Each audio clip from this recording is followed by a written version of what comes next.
It was a hot, scorching morning in the small town of Marble Falls in Texas when the BIIPD discovered a cadaver of a young man floating in the Colorado River. As soon as Officer Matthew Cole was informed, he hurried to arrive on scene. Looks like a murder case. The body is in a horrible condition, bruises all over. Matthew put on his gloves following his partner, Officer Jacob Ellis. Seems like 1 or 2 days old, he said as he began examining the cadaver, checking all the pockets in hope to find a source of identification. In his left pocket was an ID. Liam Farrell, 19-year-old. I'll send updates to the precinct. Maybe we can contact friends and family. Matthew continued searching the cadaver, stopping at the shirt pocket. He carefully took out 2 folded pieces of paper, the first of which seemed to be a love letter, and the second was a picture of the boy with a girl. Matthew suddenly froze, recognizing the young woman in the picture. This was his own daughter, Alexa. He hurried to reopen the love letter, also written to Alexa Cole. Was his daughter in a relationship with this boy? Unable to rationalize anything, he quickly slipped the picture and the note in a Ziploc bag and placed it in his pocket. Matthew, what are you doing? Why are you keeping that? Matthew anxiously looked at Jacob. It's a picture of Alexa. Alexa? What? Why would her picture be in his pocket? I don't know, but I'll find out. That afternoon, the BIIPD recovered and sent the remains to the forensic morgue while investigating officers continued on with the case. Matthew, however, was a bit moved discovering what he did. He didn't know how to feel as a father, betrayed, angered, frustrated. He had raised his daughter the best he could. He had taught his daughter the right from the wrong. He always tried to safeguard her from these things. Daddy, guess what? I'm going to be singing in the choir at the weekend sermon. That's wonderful, princess. You know I have a surprise for you too. A gown? Wow, now I'll really look like a princess. Come on, Dad, let's go play tea party. Thanks, Mom, I love you.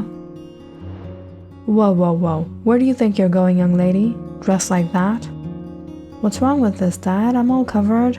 And Mom said I could go to the ice cream parlor with my friends. I don't think so. Don't worry, Matthew, it's only going to be girls. That's alright. If you want to have ice cream, I'll take you out. Dad, I'm leaving for school, bye. Hold on, I want to see you home sharp at 4. Dad, I get out of school at 3:30.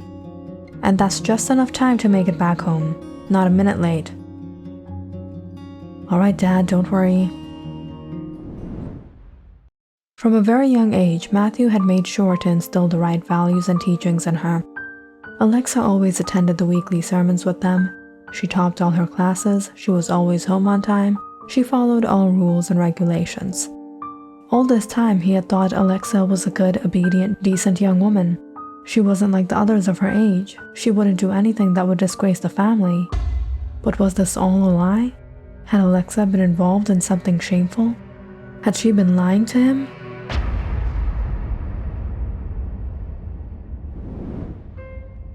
As all the memories roamed in his thoughts, Matthew drove home quite upset. When he arrived, he found his wife and his daughter serving up food in the kitchen, laughing and talking just like every other day. Matthew, you're home. You won't believe what happened. Yeah, Dad. Come on, try this out. And guess what's inside? I made it myself. And how did you make it? Matthew, we just now finished cleaning up the mess. I'm still having a hard time understanding how Alexa managed to get salsa on the ceiling. It happens, Mom. Matthew sat down at the dinner table, staring at the bowl of food. But he was in no mood to have it. Not now, Alexa. Maybe later on tonight. Come on, Dad. It might not look good, but it tastes good, Alexa said, serving him. If it were any other day, Matthew would have been more than happy to humor Alexa's experiments in the kitchen. But now his mind was overwhelmed with numerous thoughts. Should he talk to her about it? Perhaps not in front of her mother, but privately? How would he ask her? "Alexa, have you been hiding something from me?" But the whole dinner passed and Matthew couldn't speak a word. Is that okay? He didn't even finish his food. He must be stressed about work. Later that night, usually while the family sat together to watch TV, Matthew turned on the news to find they were covering Liam Farrell's case. He passed a glance at Alexa as she watched the news and simply returned to her room. Was he just overthinking all of this? "Lisa, I'm not feeling so great. I'm gonna go to bed." Matthew too went to bed early that night. However, with all the unanswered questions, the uncertainty, Matthew couldn't sleep. He left his room and paced down the halls. Maybe he should confront her. But as he neared Alexa's door at almost 12 at night, he suddenly started to hear a low sound, a whimpering cry.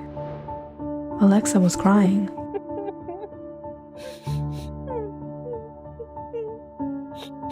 Matthew's suspicions became stronger, but he decided not to confront his daughter about anything.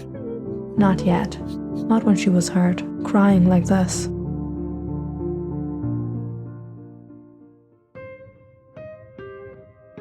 Instead, the next day, he tried to dig deeper in the case. What really happened? Who was Liam Farrell?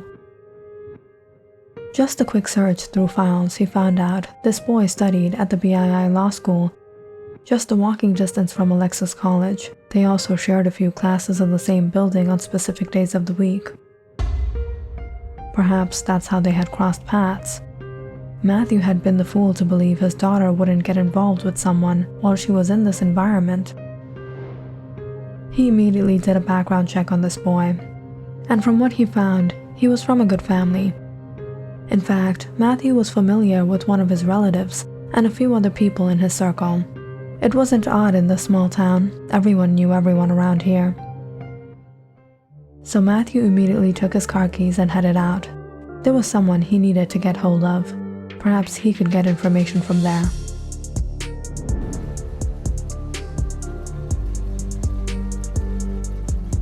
Matthew waited outside the BII Law School, scanning all the students that arrived and left the building. And just as he predicted, the student he was searching for had just left. Josh Cohen, a friend of Liam Farrell and a son of one of his colleagues.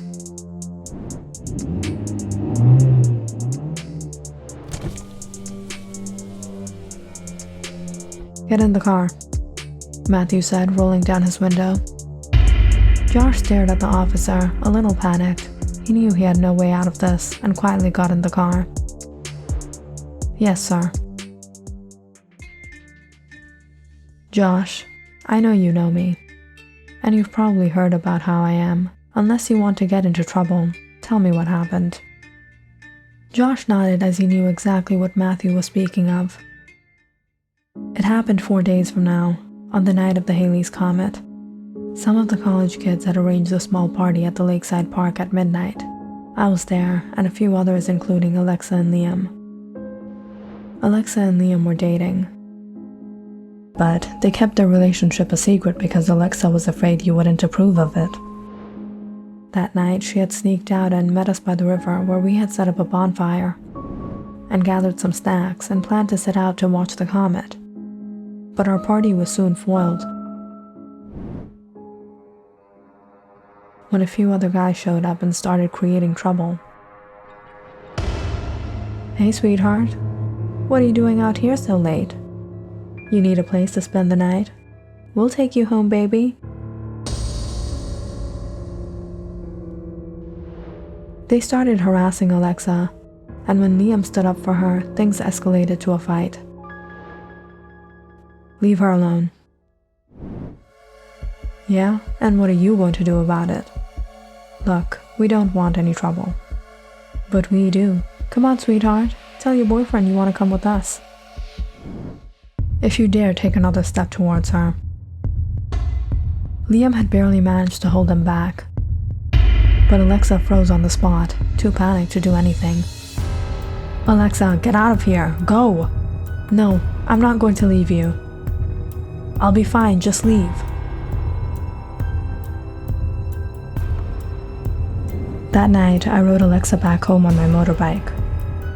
Everyone else had left also, and none of us heard from Liam, and then we saw the news.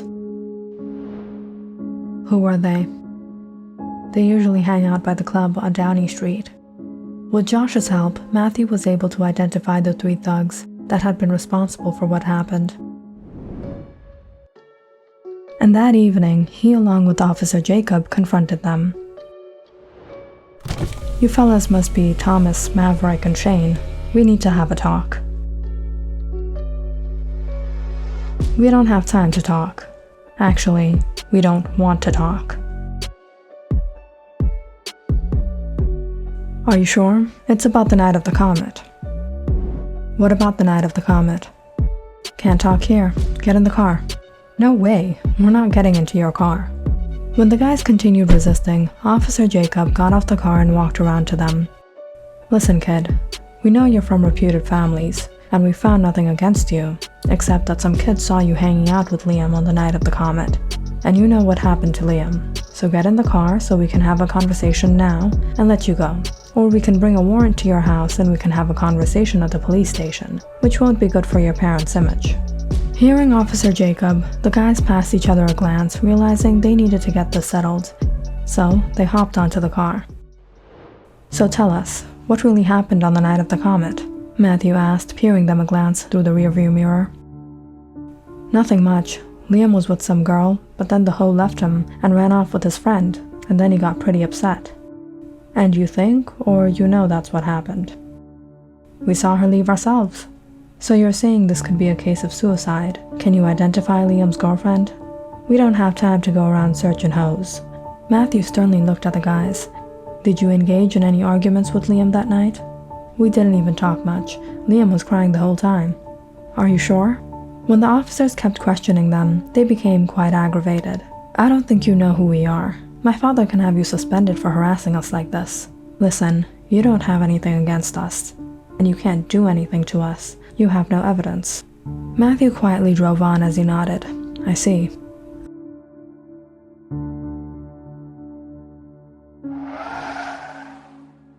Matthew stopped the car and unlocked the doors. All right, then I guess we really don't have any evidence against you. We don't have any witnesses either. You men are free to go. Where are we? I'm sure you can find your way home. We haven't come too far now. The 3 guys got off the car, standing by a large field, as they watched the officer drive off. We gotta walk home now? What a dirtbag officer. Let's go, dude. But just as the guys were headed down the path, they suddenly heard footsteps approaching them. They turned to see a man walking down from his farmhouse, pointing a shotgun at them.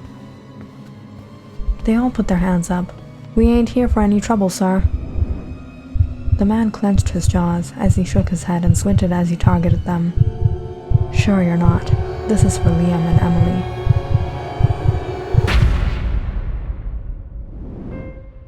After Matthew had heard what happened from Josh, he knew he wouldn't be able to charge the culprit with the crime without actual evidence. No one had seen the crime occur, and all else had been washed away when they had disposed of the body in the river. However, it wasn't just Matthew who wanted justice for this innocent young man, but a friend of his partner, Jacob, who happened to be Liam's uncle. Matthew, this is Logan. He's Liam's uncle. The man was heartbroken and enraged after the death of his nephew. Look, we know your nephew was a good kid, and we know who did this, but we can't do anything without evidence. It's alright. I don't need anyone to get justice for him. Just tell me who it was, and I'll do it myself. You don't have to do anything. We'll bring them onto your property. Then you do as you wish for them trespassing. We have your back.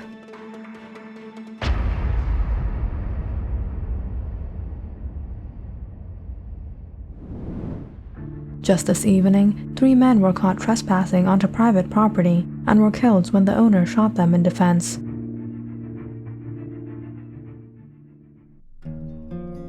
Matthew returned home from work, picking up a few letters from the mailbox before he went inside.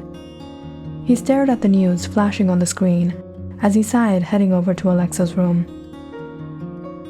Alexa dear, I think you have a few letters from your college. Maybe it's important. Okay, Dad. By the way, did you see the news? The boy that died about a week ago? His murderers were found. Divine justice has its way, huh? Come on, dear. Your mother's calling you for dinner. 1 minute, Dad. I'll be right there. Alexa opened up the letters, suddenly pausing at one, checking the envelope to see who had sent it to her. This was a picture of her and Liam, and a letter from him, but the envelope had no address. She eagerly opened the letter and read it. Dear Alexa, it's been almost a year since I first met you, since I first fell in love with you. And every time I see you, I speak to you, I know I wouldn't want to be with anyone else for the rest of my life. I know your father may not approve of our relationship. I only have 1 year left before I graduate. Then I'll probably get a job and ask your father for your hand in marriage. And until then, I make this promise to you that I'll always love you and only you. Tears dropped from Alexa's eyes as she read the note. Ever since she received the news of Liam's death, she had been in agony. The moments she left him in haunted her.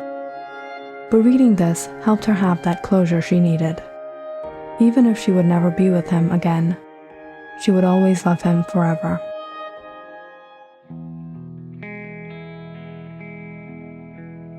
She might have went behind his back, but she was a good child. If only he had been understanding, if only he hadn't been so strict, all of this wouldn't have happened the way it did. If only she knew I would have accepted him. He was a good guy.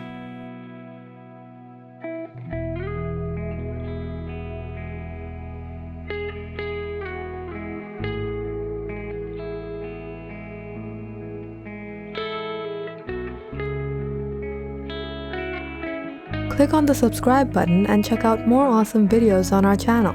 And don't forget to press the bell icon because you know it's interesting.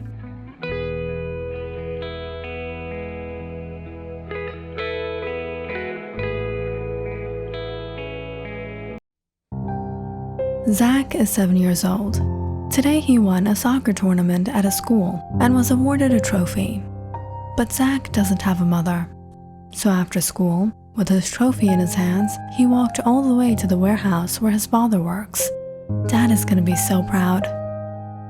Reaching there around 5, Zach found his father had gone somewhere, so he waited, pacing around the warehouse, when he noticed a car drive up,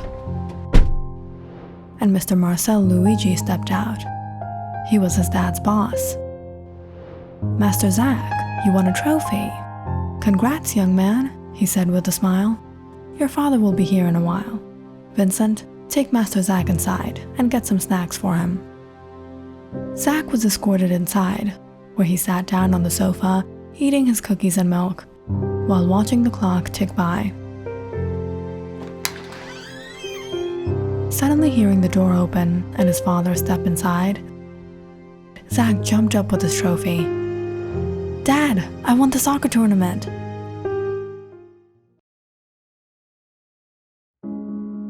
Zach, I told you not to come here. But Dad, I wanted to. Go home right now. Zach fell silent as his dad scolded him. But all of a sudden, there was a noise outside. Zach, stay here and don't come out. Boss, they've discovered our location. They'll be here any time. We have to get out of here.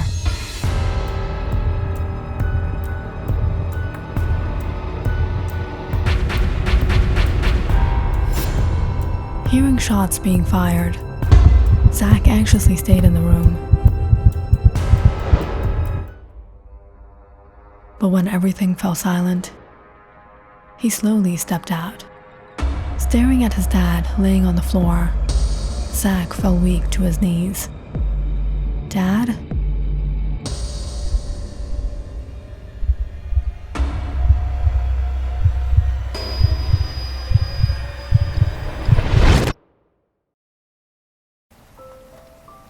After the death of his father, his only family, Zach was sent to the local orphanage. It had been 3 months now. At the orphanage, Zach met a lot of kids who wanted to be his friends, but Zach was quiet much of the time. He felt all alone, and he missed his dad a lot. It was one day the headmistress came to him. "Zach, there's someone who wants to meet you." He followed her to her office to see a man sitting there. He was tall and broad, but had a smile on his face as he got up and stretched his hand out. "Hey little buddy, I'm Grayson. You can call me Gray." "Hi, I'm Zach." That day, Zach was adopted by Grayson West. The staff at the orphanage all knew him, as Grayson was an orphan himself and grew up there. And now, he was working as a computer technician. After moving in with him, Zach was still quite upset. He wasn't opening up and rarely spoke, but Gray always tried to cheer him up. After all, he understood the feeling of being an orphan. The first afternoon together at the kitchen table, Gray took out his apron. "Back when I was living in the orphanage, I used to enjoy having Mrs. Marydew's cooking. But ever since I moved out, most of the time I eat out. And when I eat at home, I just crack open a can of tuna and boil some potatoes. I know, tastes horrible. I tried to go back to the orphanage, but they won't take me anymore. But now that you're here, I'm going to cook at home," he said, picking up the spatula. Zach quietly watched him as he diced up the onions and peppers.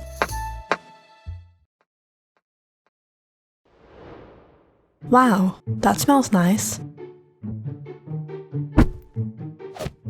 And stacked the chicken up on the baking tray before he stuffed it into the oven. Meanwhile, he started stirring up a sauce in which he added all the wrong things. "Why is the oven smoking? Where are my oven mitts? My oven mitts!" In a hurry, Gray took a fork and poked the entire charred black chicken out of the oven and looked at Zach. "I think we'll have to eat out until I learn how to cook," he awkwardly said. But finally, Zach let out a laugh. "I can help you." Zach got up and took out some things out of the fridge and whipped up some sandwiches. "Wow, where did you learn how to make these?" "I didn't have a mom, and my dad was always busy, so I had to make my own meals." "Well, now that you know how to cook, you can teach me, so we can have homemade food from now on." Gray might not have been good at cooking, but there were some things he was really good at. Like working out. He showed Zach his gymming room, where he had a ton of dumbbells, barbells, punching bags. Every time he would train, Zach would watch him, and Gray would encourage him to train too. "All right, little buddy, this is a 35-pound dumbbell. I lift 45 pounds, but since you're a newcomer, you should at least be able to do the 35. All right." "It's too heavy." "Good try. But I was only joking with you. I actually do 25 pounds, but I tell people I do 45. And when I take pictures for BII book, I use these fake weights." "Cool, can I try?"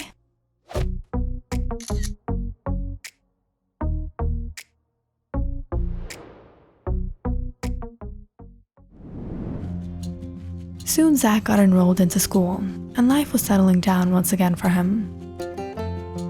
It was one morning, he got up, got ready, had breakfast, and waved goodbye to Gray, who was pretty occupied fixing up his computer. "What's wrong with this thing?" "Going to school, Gray." "All right, little buddy."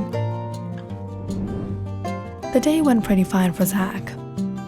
But when he returned home that afternoon, he walked into Gray's room to find him still trying to fix his computer. "Why aren't you working?" he yelled at the thing. "I thought you were a tech guy." Yeah. It's not as easy as it looks, okay? I'm trying, but it's not working." "So, you're a not so efficient tech guy." All right, I'd like to see you do it." "Okay." With the press of a few keys, Zach had the computer up and running. What? How'd you do that? It's a simple but handy Windows trick. You Gen Z kids know how to use technology since your birth.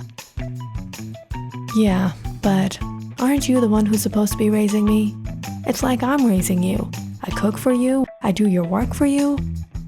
Listening to Zach go on and on, Gray actually felt relieved. Zach was finally opening up. He was happy again.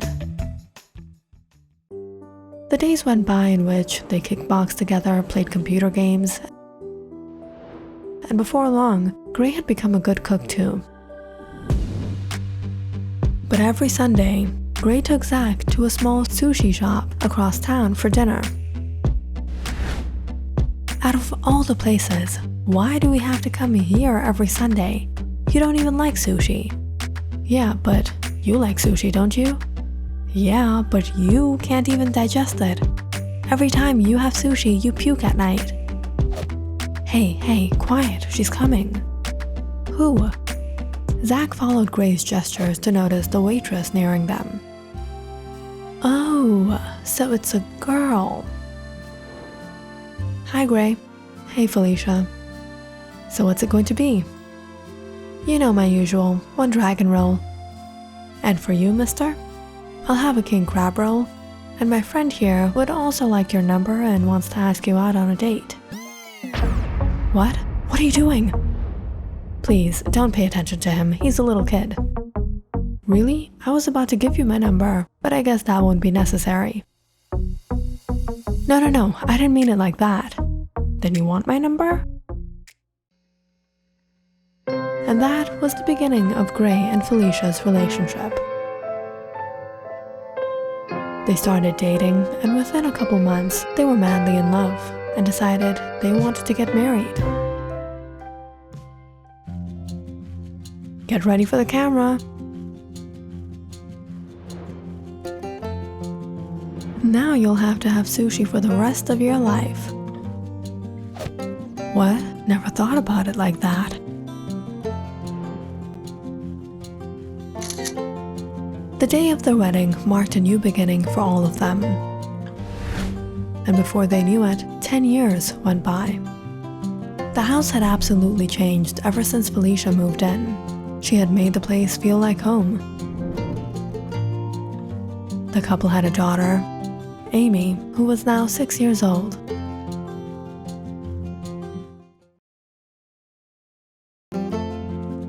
And Zach, he was almost 18, would soon go off to college, and to Gray, he was now his big buddy. They worked on their tech projects together, and now and then, Gray even taught Zach some new tricks. But when it came to working out, now Zach lifted way more weights than Gray. Come on, Gray, you can do 10 more reps. Oh, give your old man a break. As they finished up their workout session, they heard little footsteps rushing down the hall. Come on, everyone, Mom's calling us for dinner. All right, sweetheart. What day is it today again? Sunday. Oh man, why'd you have to remind me? Even now, 10 years later, every Sunday, Felicia made special sushi for everyone. Because Gray loved it so much. Oh, sushi, my favorite. But Mom, I don't like sushi. From where do you get that from? I like sushi, your dad likes sushi. Yeah, right. What? Huh? I was just saying I like sushi too. Come on, Amy, eat up. I'm going to kill you. Life was perfect and wholesome. Everyone was happy, and they were a big, united family.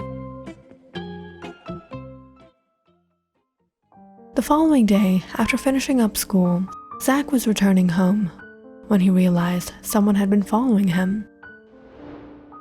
It was an old man. He seemed oddly familiar, but Zach couldn't point him out. Master Zach Monroe, you've grown up so much. You look just like your father. Hearing him, Zach suddenly realized. Mr. Luigi? Yes, Zach, can we talk? That afternoon, Zach and Mr. Luigi sat down at a coffee shop. "I have something I want to give you," Mr. Luigi said, putting a gift on the table. It was a wristwatch and an envelope with money. "Your father used to work for me. He gave his life for me. This is the least I can do." "I can't take this, Mr. Luigi. This isn't necessary. What happened, happened." "Zach, do you truly know who Grayson West is?" "Yes, he's my adoptive father. He raised me after my father's death." "Do you know who was the reason behind your father's death?"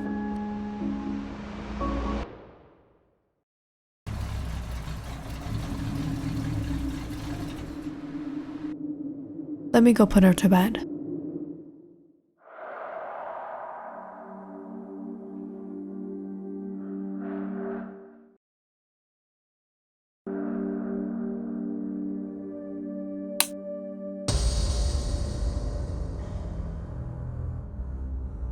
"Big buddy, what are you doing here?" Gray walked into his room to find Zach standing there, but he was silent. "Big buddy, is everything okay?" Zach turned around. He held a gun in his hands and an ID. "You took my father's life."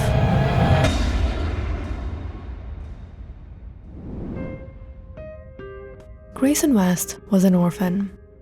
He grew up lonely as he always felt rejected from everyone. At school, his classmates were mean to him because he couldn't match up with them. He didn't have the support they had. As he got older, other people mistreated him, overlooking him as he had no background, and often Grayson felt helpless.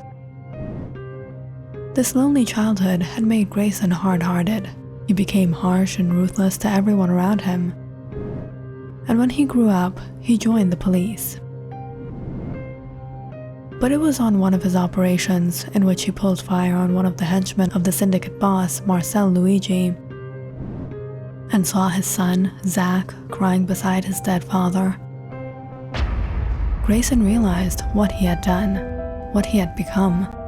He had grown up living through all the difficulties of an orphan, and today he made another young boy an orphan. After that incident, in grief and remorse, Grayson put away his gun and took off his badge, and decided to leave that life forever.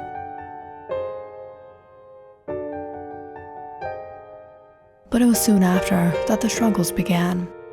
Although he had no experience with tech, with the help of a friend, he started working as a computer technician. And soon after, out of his guilt, he went back to the orphanage and adopted Zach.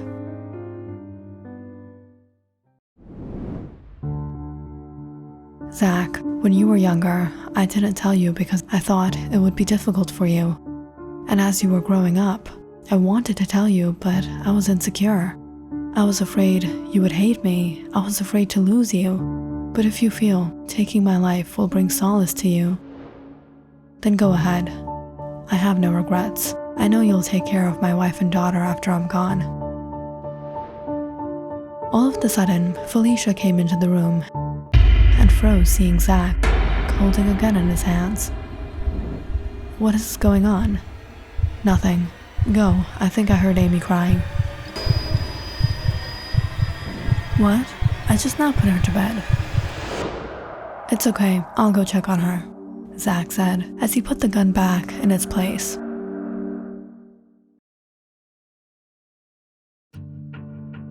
Grayson watched as Zach left his room. The whole night he couldn't sleep, thinking of what Zach might be going through. And come the next morning, he got up and went to speak to him. However, he found Zach's room empty. Nothing but a note left behind on his bed. "Gray, you did a lot for me. Even though we've been friends my whole life, you were the father I never had. I didn't know my mother, and my father, he never had time for me. But you did everything for me, and I don't want a dark shadow to fall on your family because of me. So I'm leaving. Your little buddy."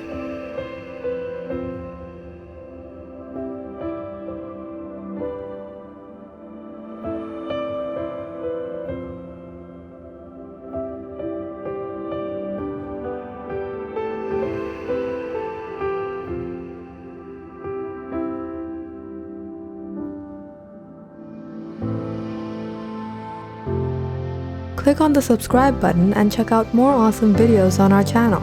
And don't forget to press the bell icon because you know it's interesting.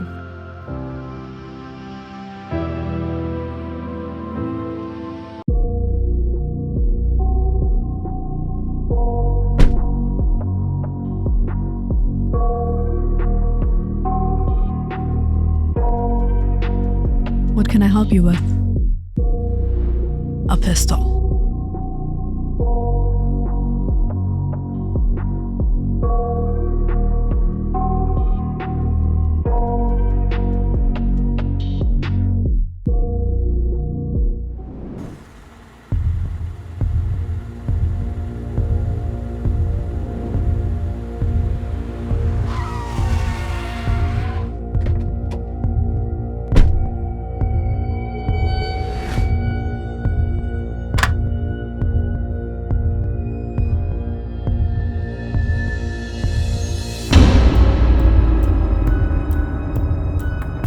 Dad?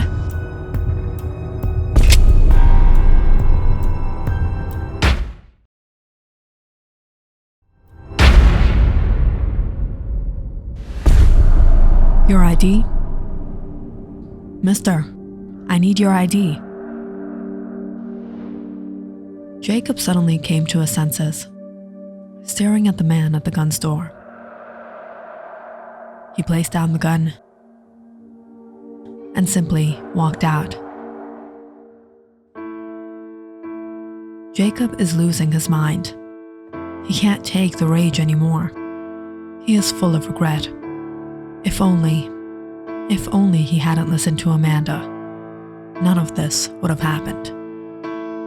Amanda, his teenage daughter.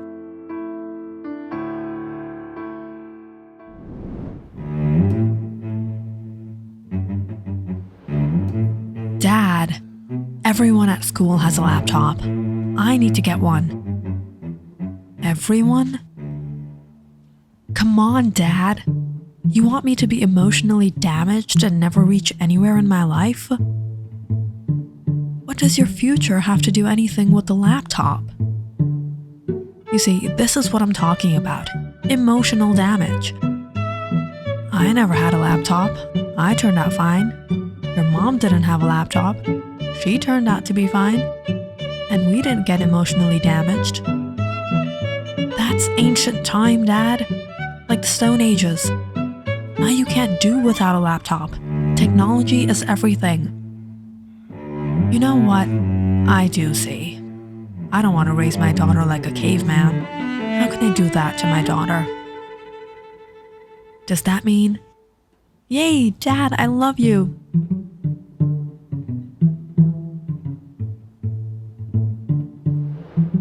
So now we're ancient history? From the Stone Ages? You just don't know how to say no, do you? Come on, she really needs it. What is it with you? You want her to be emotionally damaged for the rest of her life? Never reach anywhere in her life? Sheesh.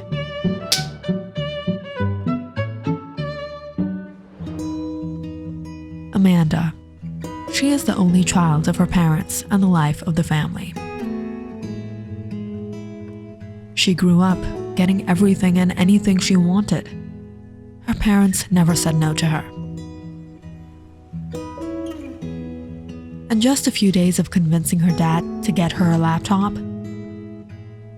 she got that too. And as Mrs. Adams expected, ever since she got the laptop, Amanda was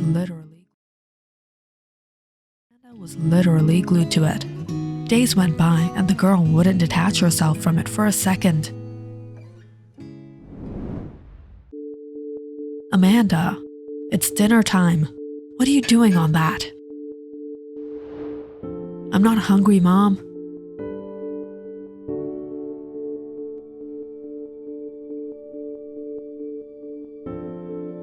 Amanda scarfed down her food as she opened up her BII Space profile. It had to be perfect. Recently, the social media platform had gone viral. Everyone had an account, and Amanda needed to get as many friends as possible.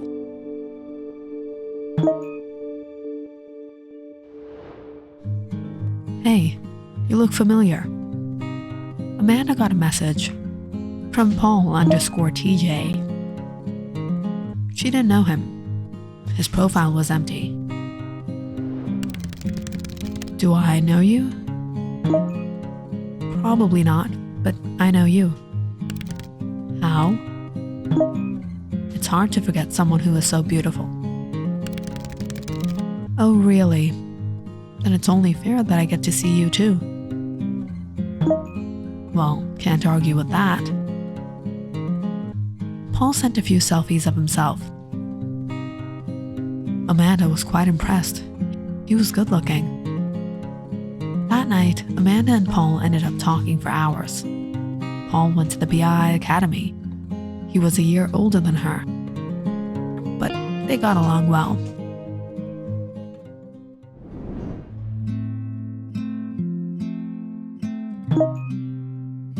Like my car? You drive? Yeah, but this guy bumped into me today, totally scratched the surface. And now, at school, all Amanda did was show off about her new online boyfriend. He is so awesome, he even has a car. Who is this mystery man? Alright, I'll show you. His name is Paul. Here's his pic. Handsome. As the days went by, Amanda got really close with Paul, constantly chatting with him through the day, wherever she was.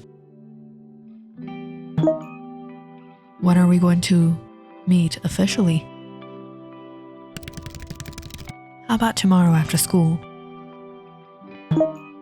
I'll pick you up.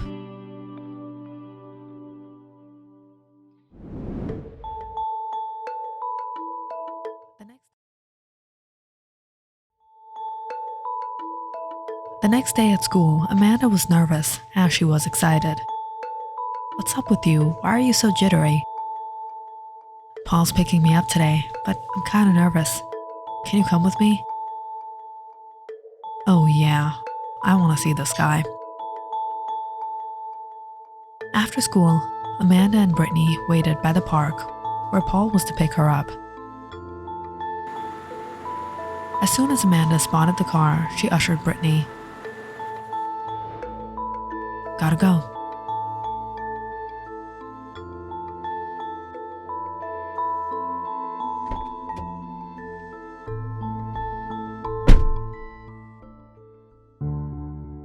Is that him? He looks so old. He's like 30.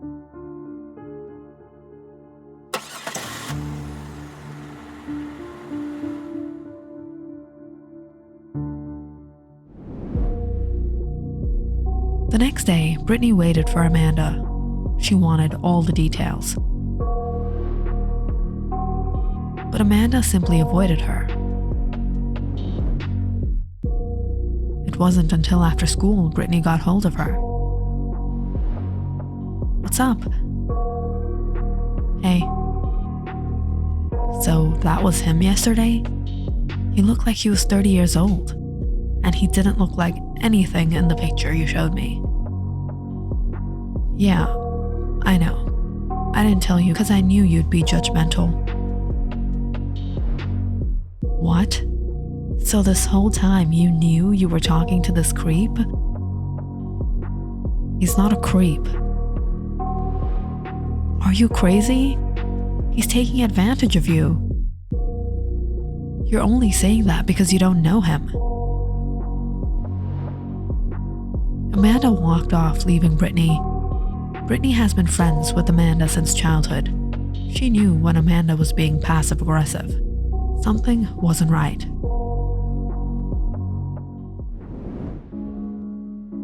And sure enough, in the next few days, Amanda started behaving really strange. Every day after school, instead of hanging with her or their friends, the man would pick Amanda in his red SUV. If Brittany ever tried to ask her anything, Amanda would simply put her off with her logic. It was in all this, however, one day while they were in the gym locker, Brittany noticed something on Amanda's back. Amanda, how did you get that bruise? That's nothing. Was it him? No. Don't lie, Amanda. What's gotten into you? Why have you been behaving so weird? It's nothing. Is he forcing you to meet him? Brittany, just stay out of my business.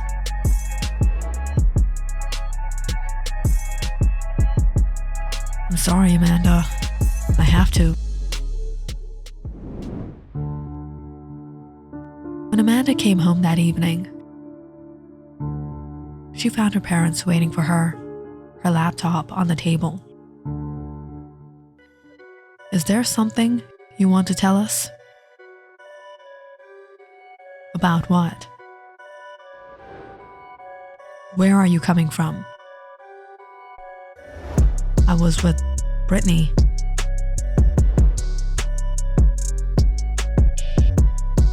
I'm sorry. I had to. You told them? That is taking advantage of you. We're together, Dad. You never understood me and you won't. And you, I thought you were my friend. Never talk to me again. After learning everything, despite Amanda's denial, Jacob and Wilma filed a police report. They took Brittany's testimony and tried to track the ID down, but to no avail. Can you draw us a sketch? I saw him from far. But days went by and the police couldn't do anything. What the hell are you guys doing? Mr. Adams, we're trying. You have to stay calm. I'll find him myself. Don't do something you'll regret.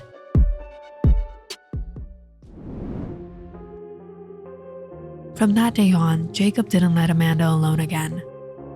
He dropped her off and picked her up, always on guard to catch the man. Imagining taking his life 1,000,000 times and even coming to the gun store to buy himself a pistol. But would he ever find him?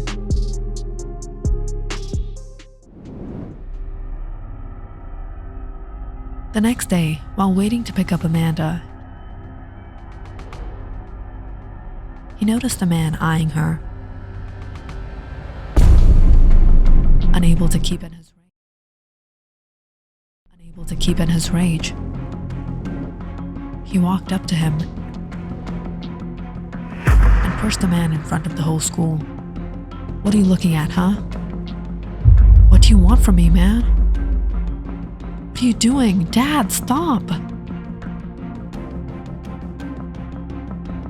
Dad, what happened? Jacob suddenly came to his senses, realizing it wasn't the guy. But by then, it was too late. Though he had gotten out of explaining to the police, he pushed Amanda away completely. Returning home, Amanda shut herself in her room. She wouldn't come out, no matter what. Amanda, open the door. Leave me alone. Sweetheart, we're only trying to help. You aren't helping me. I'm here trying to forget what happened and you guys keep reminding me of it. You embarrassed me. Now the whole school knows about this. You ruined my life. Seeing the father and daughter split, Wilma went to talk to her husband. Jacob, you need to calm down. Accept it. He's gotten away. There's nothing we can do. You want me to accept someone taking advantage of our daughter? You're talking in rage, but right now, our daughter needs us. No, I will find him, and I will kill him. That night, Jacob went through all of Amanda's messages, trying to search for a clue, something that could lead him, but nothing.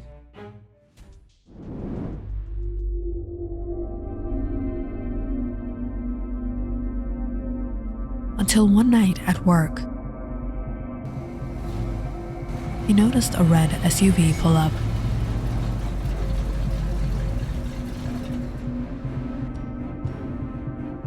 Like my car, some guy scratched the surface. Need any help? No, we're fine. I didn't mean with the car. Mind your own business.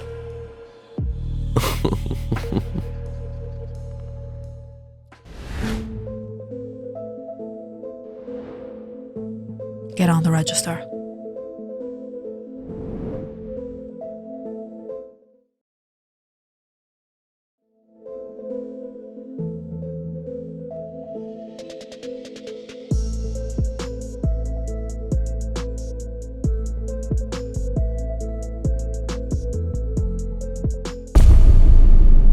You must be the guy.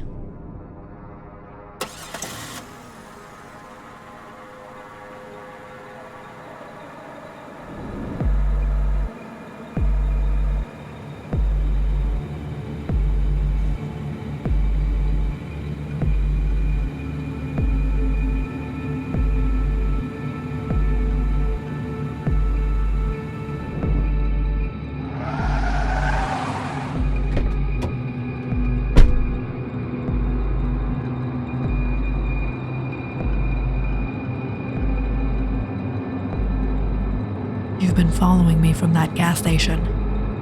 What do you want? Your life.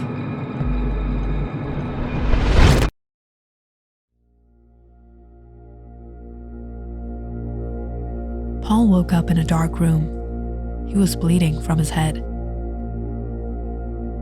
What the hell, man? What do you want from me?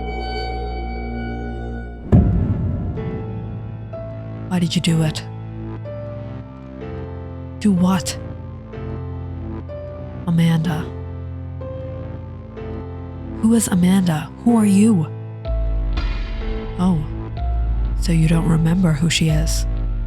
I'll remind you.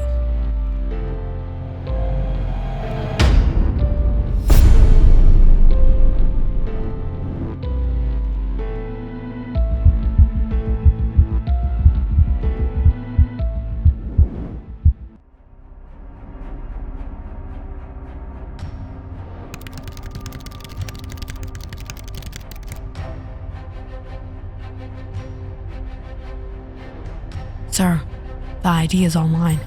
We were able to track down the address. Perfect. Get the team. We have to get there before we lose him.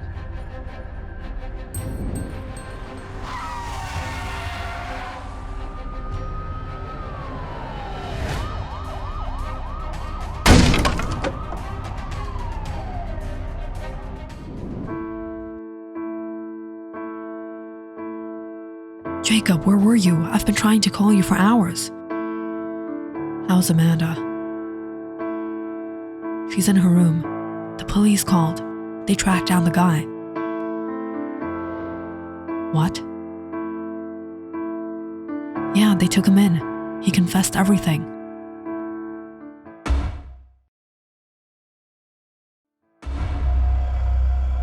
Then who did I?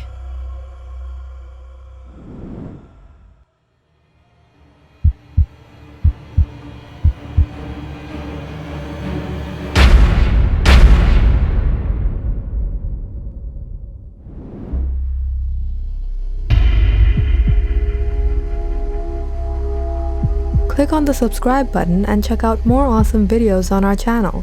And don't forget to press the bell icon because you know it's interesting.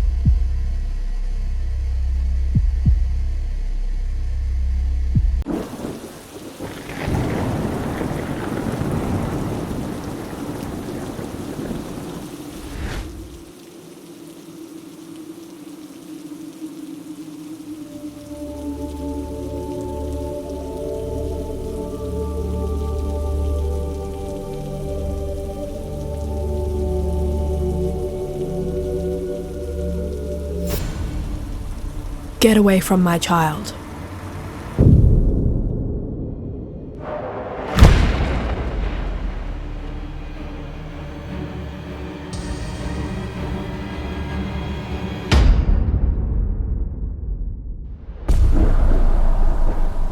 Officer Carter Floyd woke up startled to another strange dream. Sweat trickled down his face as he stared at the crib. His son was sleeping sound, and his wife, Donna, lay beside him. Carter? What happened? Nothing, just another bad dream.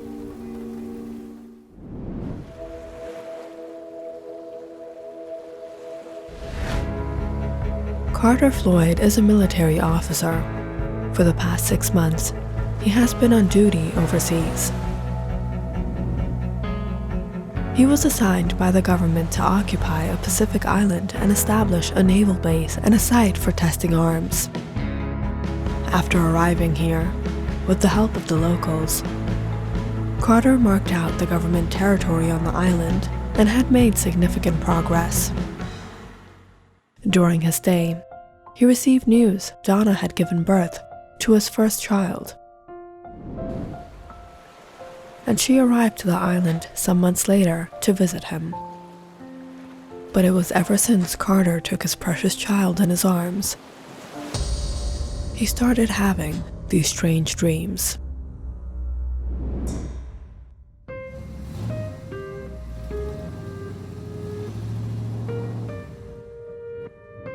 Officer Floyd, is everything all right? It's just the bad dreams. Haven't had much sleep lately. Dreams? About what? My son. I keep seeing this strange woman taking him away from me. The anxiety of a new father. You're worried about protecting your child. Perhaps. Carter didn't believe in superstitions, but ever since these dreams, an unusual paranoia had set within him. Was it the fear of something happening with his son? Officer Floyd will be clearing out the northern region of the territory. All right, let's go. Carter and Danvers set off with the others, but just a distance through the thick jungles. Carter stopped the jeep. Stop! Did you see that light? What light? There was something by that tree. Officer, this area is completely unoccupied. You must have mistaken something. No matter where he was or what he was doing, Carter started to get an unusual feeling, as if there was something around him, as if he were seeing the woman in his dreams in front of him.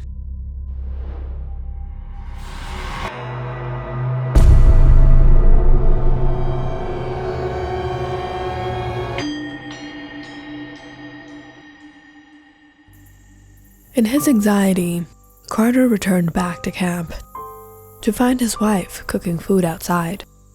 Where's Bradley? He's inside. But you're here early? Come on, I got dinner ready. As Carter followed Donna, all of a sudden, he saw someone pass by their tent. Who was that? Was it her? Did you see her? Who, Carter? Panicked, Carter ran inside the tent to the crib. To his relief and joy, Bradley lay inside. He picked up his son tied in his arms. What happened, Carter? Why have you been behaving so strange? Have you seen the woman around here? Woman? No. The dreams are getting worse, aren't they? Carter laid Bradley down, when suddenly he noticed something in the crib. A white feather. Where did this come from? This feather? There are so many birds on this island, must have been from one of them. No, Donna. Never leave Bradley out of sight, not even for a minute. It's not safe around here. Despite strictly warning Donna to look after Bradley, whenever Carter was out, he was restless to come back to his son, safe and sound again. Perhaps we shouldn't have gone to the Temple of the Angels. What? No, it was just a dream. Listening to these superstitions and absurd beliefs of these islanders is getting to me. Let's not be superstitious. After a long day, Carter returned to the tent again, checked on Bradley, before he laid down and tried to get some rest. These past nights have been so exhausting. He soon fell asleep. But sometime in the middle of the night, Carter woke up hearing the sound of someone crying. It was coming from outside. He stepped out into the moonlit night when he noticed a figure just a distance away. As he neared it, he was shocked to realize it was that woman. Beside her, a deer lay on the ground, tears flowing from its eyes as she rubbed its back. "You? What are you doing here? What do you want from me?" The woman got up and looked at him. "I've taken what I wanted." What? At once, she transformed. Wings emerged from her back as a bright light emitted from her. So bright, Carter could barely look at her before she vanished. Carter stood all alone in the silent night. His heart raced as he immediately turned back and ran inside. But this time, the crib was empty. No, Bradley! Donna jumped up, frightened by Carter's scream. "Donna, he's gone." "What? No, this can't be. Where's Bradley?" Carter immediately sent orders to search the surrounding area. Each and every corner of the jungle, soldiers marched out in every direction. But hours passed, and there was no news of the child.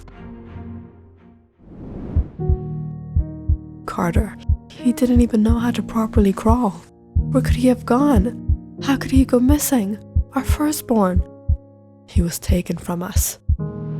Do you think it was one of the islanders? I'll find out soon.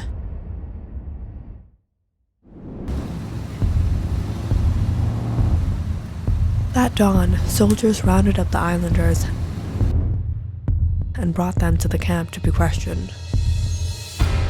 "Which one of you took the child? Step out or you will all face the consequences." "It wasn't us. We didn't do anything." "Looks like we'll have to set an example to make them speak up." "Tell us where the child is." "I don't know." Each and every islander, men, women, were questioned. Their homes were searched, but Bradley was nowhere to be found. "Carter, you had been seeing those dreams, and now Bradley is missing. Do you think it was a sign? Do you think it has something to do with the temple?" "No. Don't be superstitious, Donna. It had to be one of them. I'll find our son. How long can they hide him? It's just a matter of time." But days went by. Neither did any of the islanders speak up, nor did the army find any clue as to what could have happened to Bradley.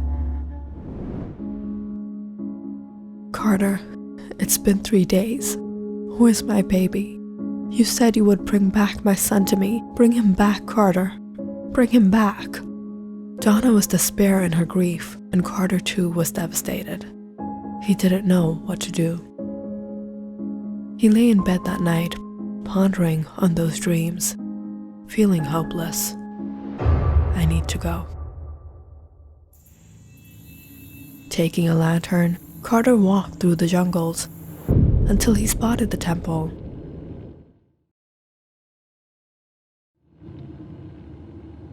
Reaching there, he fell to his knees and helplessly cried, "Lord, please return my child to me, please." As Carter yearned with all his heart, he suddenly felt a swift breeze in front of him.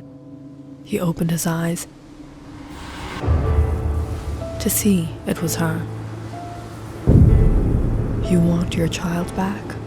What about the other children of the Lord?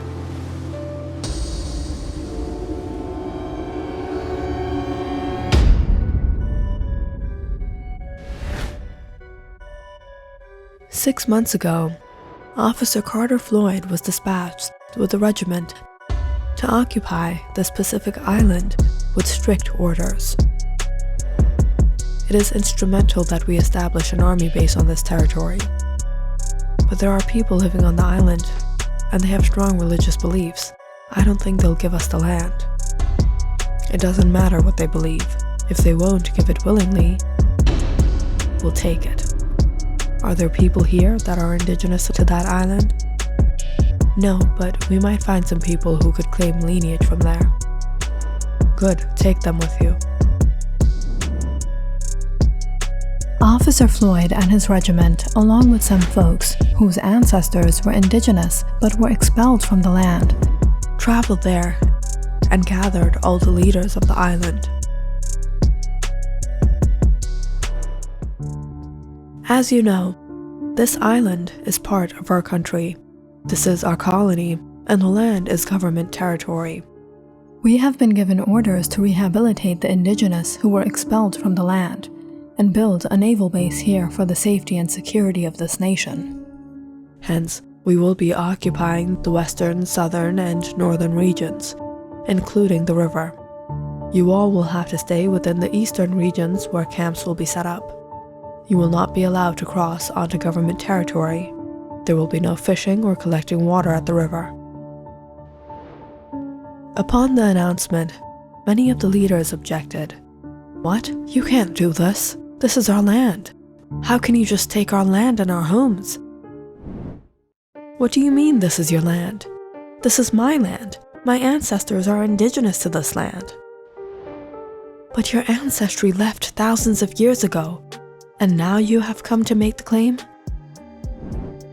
My ancestors didn't have a choice but to migrate because of the savagery of you people. Just because some of your ancestors were expelled from this land thousands of years ago, now, thousands of years later, the whole land belongs to you?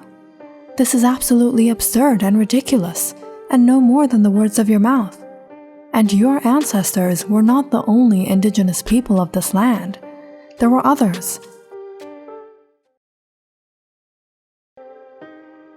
And we're their children. This land belongs to us.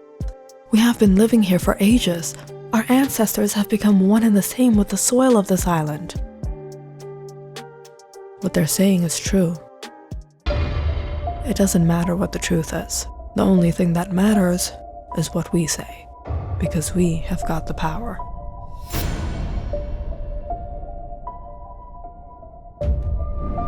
Carter followed the orders that were given to him and saw that everything went accordingly. Soldiers forced the islanders from their homes, and people were kept in an open prison.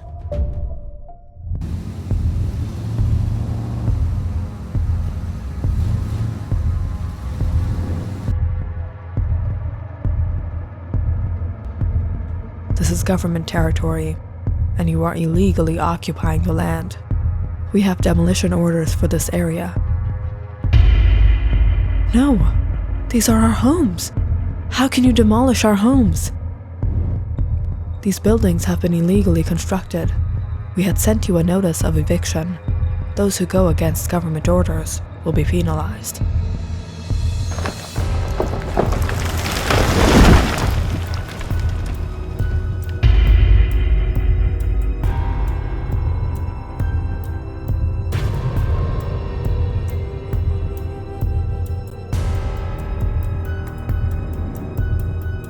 As the army began building the base, they took over the only source of drinking water on the island, the river, and disposed of their industrial waste there.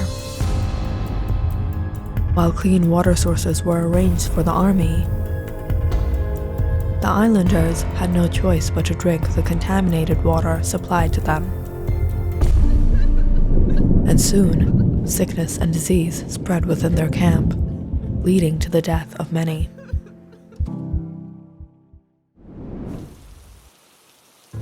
Officer Floyd, the islanders are requesting for arrangement of healthcare and medicine.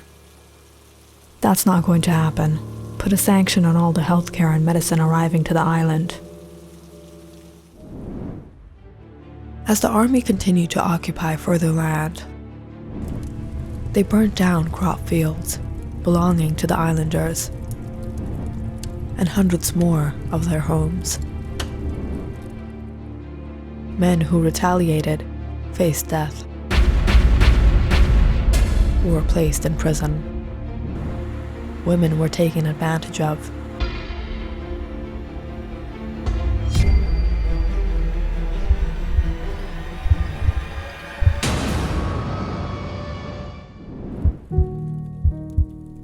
And even children were not spared.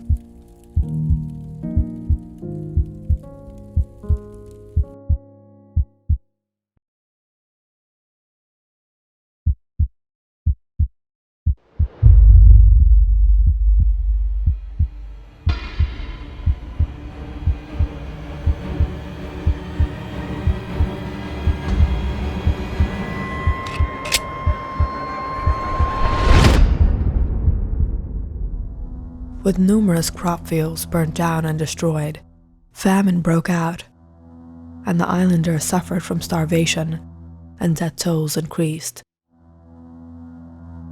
On the other hand, the army ravaged the land, butchering native animals and destroying their habitats for the base. Look at that golden deer. Don't shoot it. We should protect these exotic animals. Danvers, how long will this deer survive? Hunt it down.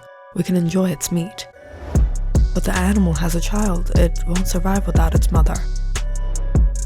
Ship it to the mainland. It will be a perfect addition to the zoo.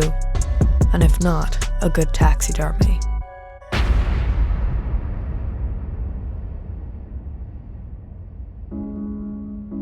In these difficult times, the islanders decided to gather at the Temple of the Angel to pray and seek help from the Lord. Officer, the islanders have all gathered at the temple. What is this temple? They call it the Temple of the Angel. They believe angels come and pray to the Lord there. The location is strategic for us. It views the entire base. This is a perfect opportunity to rid them of their absurd beliefs. On the vindication that the islanders had gathered at the temple to plot against the government, Carter sent orders to seize the temple.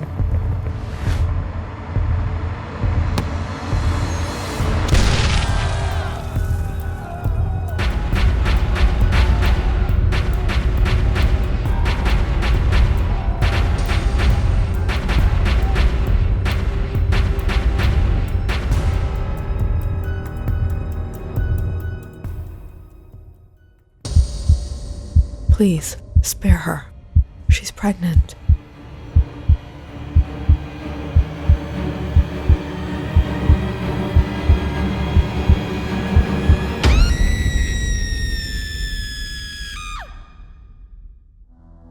From the incident at the temple, the islanders began living in complete fear, not knowing if they stepped foot out, if they would ever return home again. Or if they will be alive, even if they stay at home. Or if they will have a home at all. Officer Floyd, what is our actual plan with these people? There is no plan. Some of them will live, others will go extinct, and then we won't have these issues.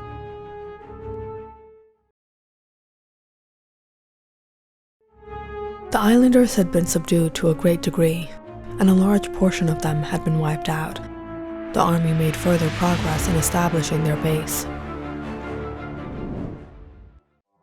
It was in all this that Donna had arrived to the island with Carter's son, Bradley. And ever since he laid eyes upon his own child, these strange dreams began, until Bradley went missing. Please, return my son. I am the oppressor. I am the sinner, but my child is sinless. You did not care for the men, the women, the children of this island that suffered at your hands. They were sinless too. You did not care for the animals, the environment. What harm had they done to you? And now, you cry for your own child?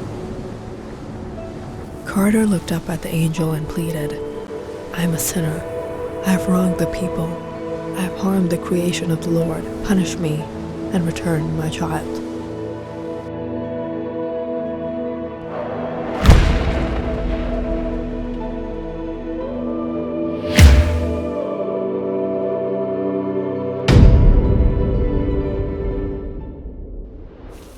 Donna woke up in the middle of the night to find the bed beside her empty.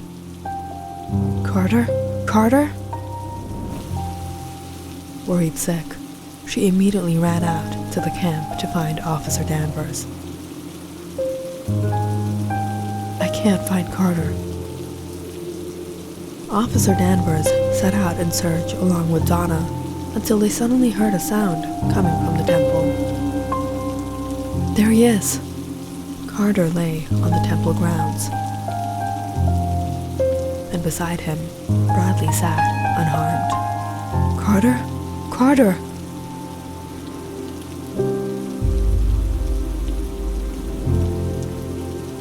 Carter looked at his son as tears fell down his face. My son, my son!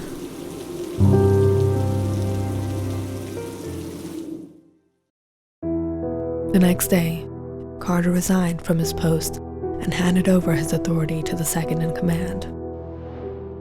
I can't be part of this savagery anymore.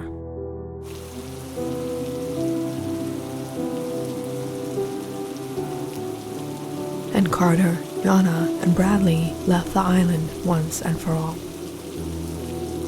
Officer Emerson, something so strange happened with Officer Floyd. Do you suppose there's something to this temple? What are we going to do now?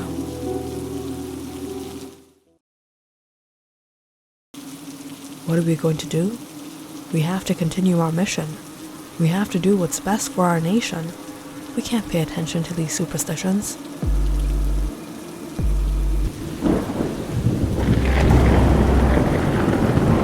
They never learn.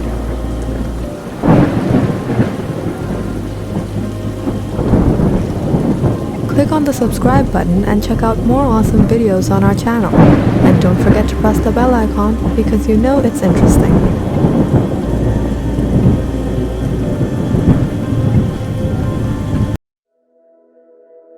Nearly 25 years ago, Robert Hayes dropped out of college and was struggling in his life. He worked one odd job after the other, trying to make a way for himself. And after many ups and downs, Robert finally made his way to success as owner of his own car showroom in San Francisco, California. His life had shifted completely. Now he had wealth, he had his own home, lots of recognition. And also, Robert found the love of his life, Stella. They had first met when her father had brought her to his showroom to buy a car. She was from an affluent and respected family. And although Robert was rich and successful, he had yet to reach the kind of status Stella's father had. Dad, I want to marry him. What? You want to marry that car showroom salesperson?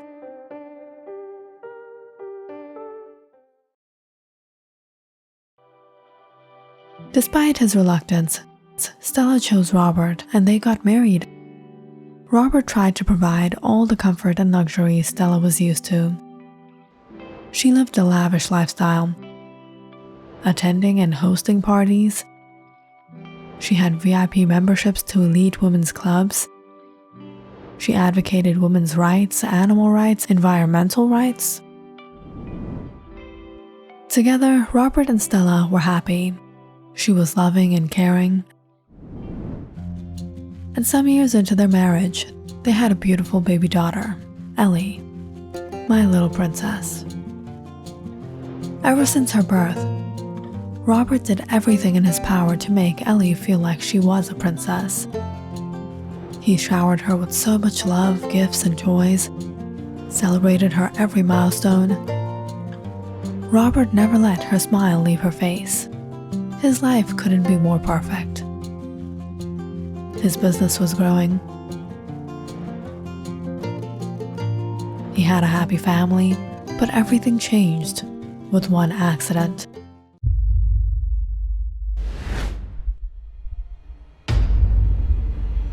Stella, I can't breathe.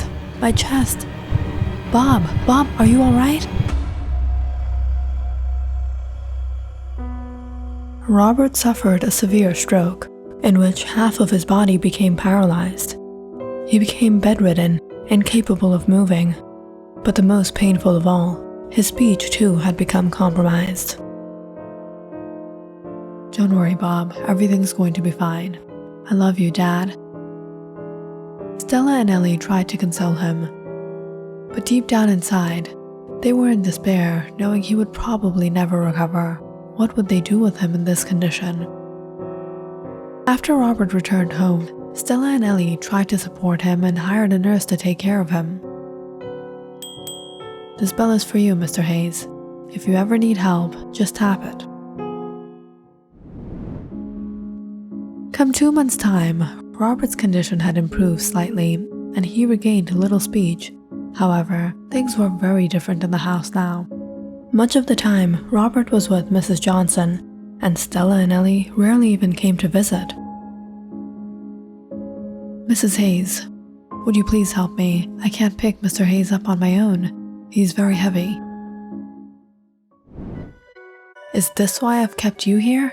To do all your work for you? I don't have time for all this. I'm getting late for the party. But Mrs. Hayes, Mr. Hayes wanted to sit out on the patio to get some air. He doesn't have to sit out. He's fine in bed. Just turn on the TV and let him be. Robert looked at the nurse walk in, looking a bit upset. I'm sorry, Mr. Hayes. Mrs. Hayes has left.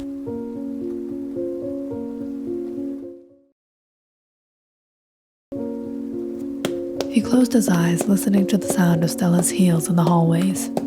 Everything and everyone had rights in her book, except for her own husband. Mrs. Johnson, where is Ellie?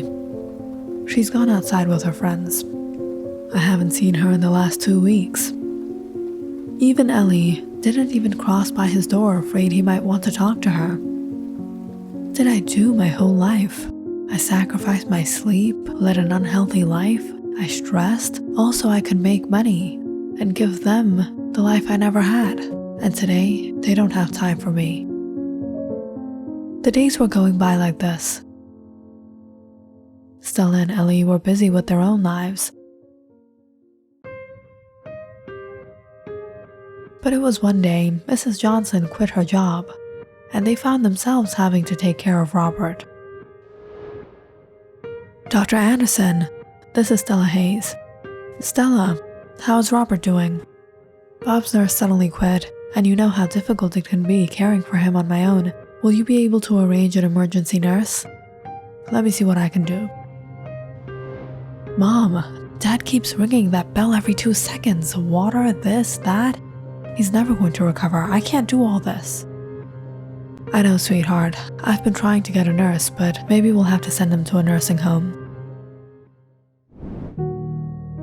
Robert lay in bed, staring at the TV turned on to a random channel, while he listened to his daughter and wife. They thought he couldn't hear them, but he could hear everything in this house. Today, he was in doubt if he would have a place to stay in his own home. Life had gotten worse since Mrs. Johnson left, but Robert didn't blame her. How was she supposed to take care of him all on her own? And on top of that, Stella's behavior towards her was horrendous.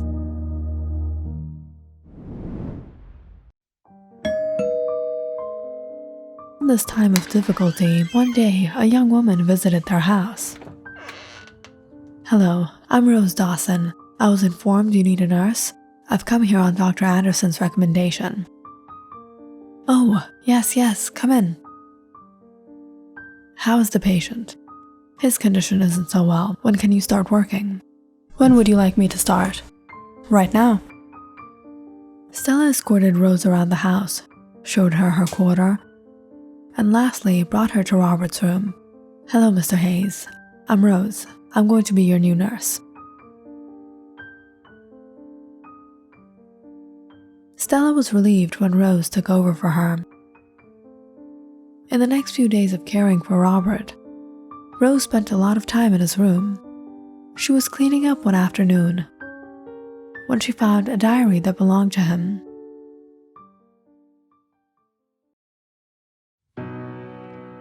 Wow, he came from a very humble background, literally built himself from nothing to something.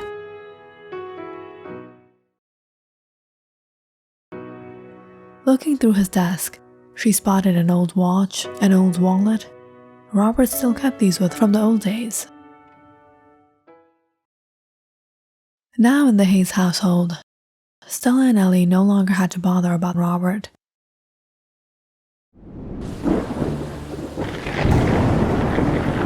But it was late one night. Stella woke up hearing Robert's bell continuously ring. What time is it?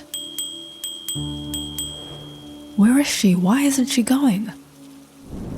On the other hand, Ellie too woke up, but simply put her pillow over her head and eventually, both went back to sleep. The next morning when Stella finally woke up, she went to Robert's room. Rose had him in his wheelchair by the balcony and was shaving his beard. How is everything? Fine, Mrs. Hayes. I'll be taking Mr. Hayes out for a stroll in the garden. Rose turned out to be a far better nurse than Mrs. Johnson. Over the days, Rose helped Robert practice his speech, helped him exercise. She brought him out to the dining room and fed him his meals there. And every morning, they went out to catch some fresh air in the garden, and Rose simply spoke to him to keep him company. Do you have any family? No, I'm an orphan. I have a younger sister. She's married now, settled in her life. And you? I'm single, Mr. Hayes. No plans anytime soon. With time, Robert's health had improved significantly, and Stella was quite surprised. She thought he would never recover. Mom, it's my sweet 16. This party needs to be perfect. Mom hired the best caterers. This will be a party to remember. Thanks, Mom. But please make sure that the nurse doesn't walk around with Dad in front of everyone. It's so embarrassing.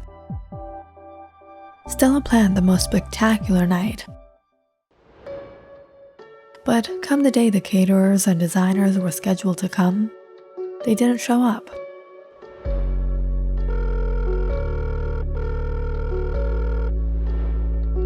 Hello, BI Catering Service. This is Stella Hayes. I had an event booked today, but your caterers aren't here yet. Yes, Mrs. Hayes. It was cancelled some days ago. What? Cancelled by who? It was a Miss Rose Dawson? Stella put down the phone, absolutely shocked and furious. She immediately stormed to Robert's room. You canceled the caterer's booking without consulting me? Mr. Hayes has fallen sick. He really needs to rest. If there will be a party, there'll be a lot of noise till late into the night. It's not good for him, so I thought, no parties until he's better. Who do you think you are to take these decisions? Stella furiously scowled at Rose. But all of a sudden, Robert spoke out. If you haven't forgotten, this is still my house. She didn't do anything wrong. She considered my health something you were supposed to do. Stella was shocked by how Robert defended Rose. Your dad had her cancel the party. How can Dad be so selfish? And that nurse, she's no angel either. There's something about her, Mom. There's something. A bit suspicious herself, Stella started keeping an eye on Rose. She noticed Rose went to Robert's room in the middle of the night, even when he hadn't rung the bell. "What are you doing here?" "Just came to check on Mr. Hayes."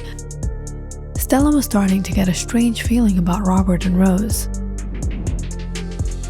She would often see them talking and laughing. "Here's your fruit and oatmeal, Mr. Hayes."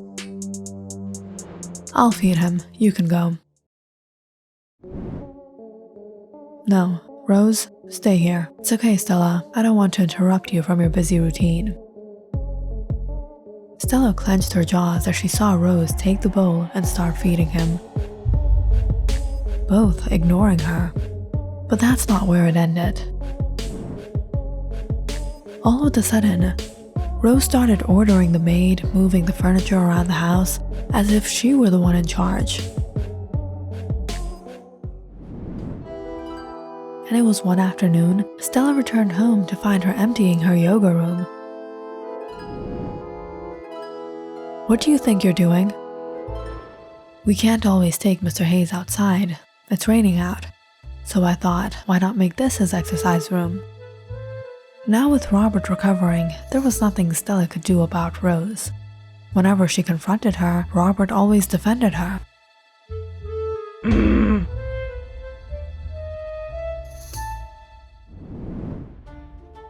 But it was soon that Rose had crossed the line. "What do you mean I'm not allowed in?"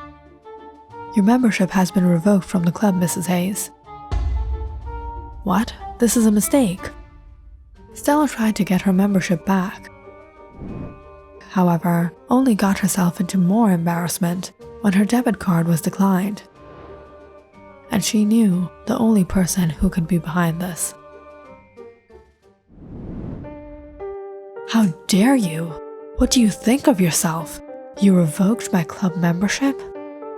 Rose was silent as Stella stormed at her. "I told her to do it. If you must go to the club, why don't you ask your rich father to afford it for you?" As of now, the treatment has cost me a lot over these past months, and I'll have to manage a way to pay it off. And since I haven't been able to work and you were in charge, the business has suffered a lot of loss. So I've decided you won't be responsible for it anymore. Rose can manage the business. What? Think of yourself, relieved. Stella returned to her room feeling so humiliated. She didn't know what to do. Suddenly, Ellie rushed in and turned on the TV. "Mom, you have to see this." A female thief has been suspected to con people in the Bay Area of San Francisco. She impersonates nurses, maids, or house helpers and finds her way into the house of rich folk before she steals all their money and flees. Ellie and Stella looked at each other. "You think it's her?" "I'll find out, Mom. I knew there was something about her."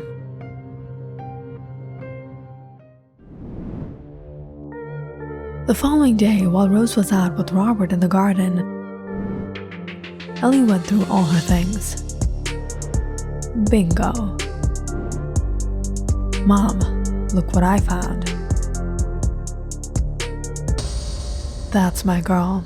Now we'll get her."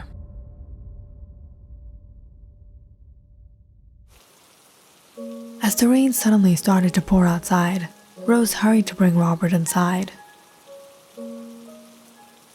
But just as they came in through the door, they found Stella and Ellie standing there. "Mrs. Rose, or should we call you Mrs. Kate Winslow? Your game is over." Rose suddenly froze, looking at Stella anxiously. "What is going on?" "Bob, your favorite nurse is not a nurse. She's a thief." "Dad, look at all these IDs she has. This is what she does. She's a thief. She goes to vulnerable households and gets close to them and steals all their money." In fact, the police are searching for her. I saw it on the news. The description fits her perfectly. Yes, I know, she has many aliases. A lot of people have, but that doesn't make her a thief. What evidence do you have that she stole anything from this house? Thief or not, she will not stay in this house anymore. She's not going anywhere. Bob, either she will stay or I will stay. Stella, you are my wife, but you never behaved like a wife. All you did was enjoy on my money. And when I fell sick, you left me in that bed in this condition, thinking I would never recover. I would die like this. And Ellie, my life was all about seeing her smile. I worked day and night to fulfill her every wish, to see that smile, but she didn't value me. She never came once to make me smile, to comfort me. But Rose, she was here. I've recovered this far because of her. Who do you think is going to stay in this house?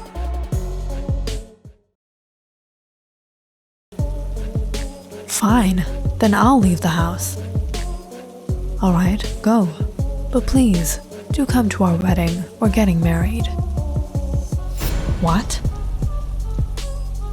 Hearing Robert's words, Rose became teary. Mr. Hayes. Kate Winslow was indeed a thief.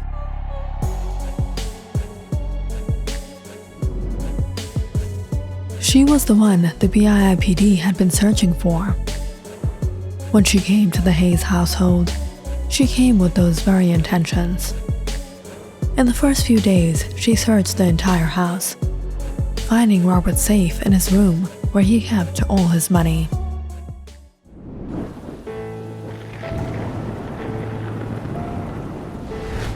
And on the right opportunity, late one night, she moved the bell from his side and broke into the safe.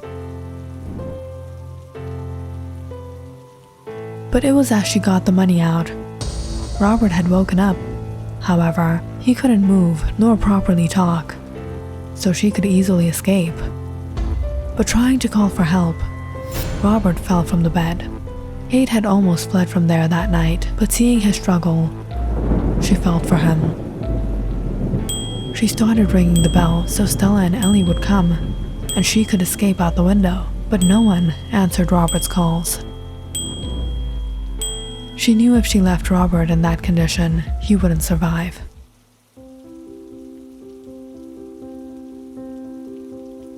I'm sorry, I'm never going to leave you alone. It was since then that Kate started to take care of him and nursed Robert back to health, even though she put herself at risk of being exposed.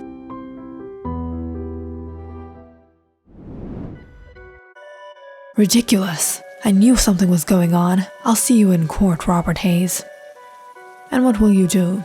Did you forget your rich father made me sign a prenup before I married you? Just like I won't get anything of yours in the case of divorce, I also added my own clause. You won't get anything of mine. Stella felt speechless. This was so humiliating. Come, Ellie, we're not going to stay here a second longer. Stella and Ellie left that day, and Robert and Rose started their new life together. And a month later, after his divorce, they had a beautiful wedding. Kate Winslow, do you take Robert Hayes as your husband? I do. Robert Hayes, do you take Kate Winslow as your wife? Right before he said the words, Robert stood up from his wheelchair. I do.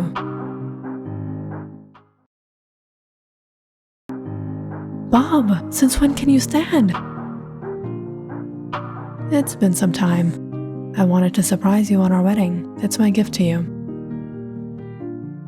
This is the best gift ever. Finally, after so many ups and downs, Robert found his way to real happiness and success with Kate.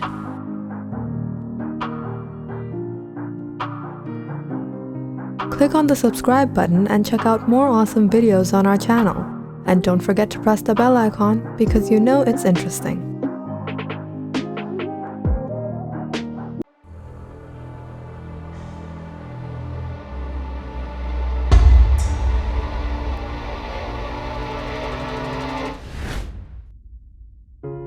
I won! Dad, let's play another round. Of course, it's out of 3. Don't get too excited, young man. I still have 2 chances to win.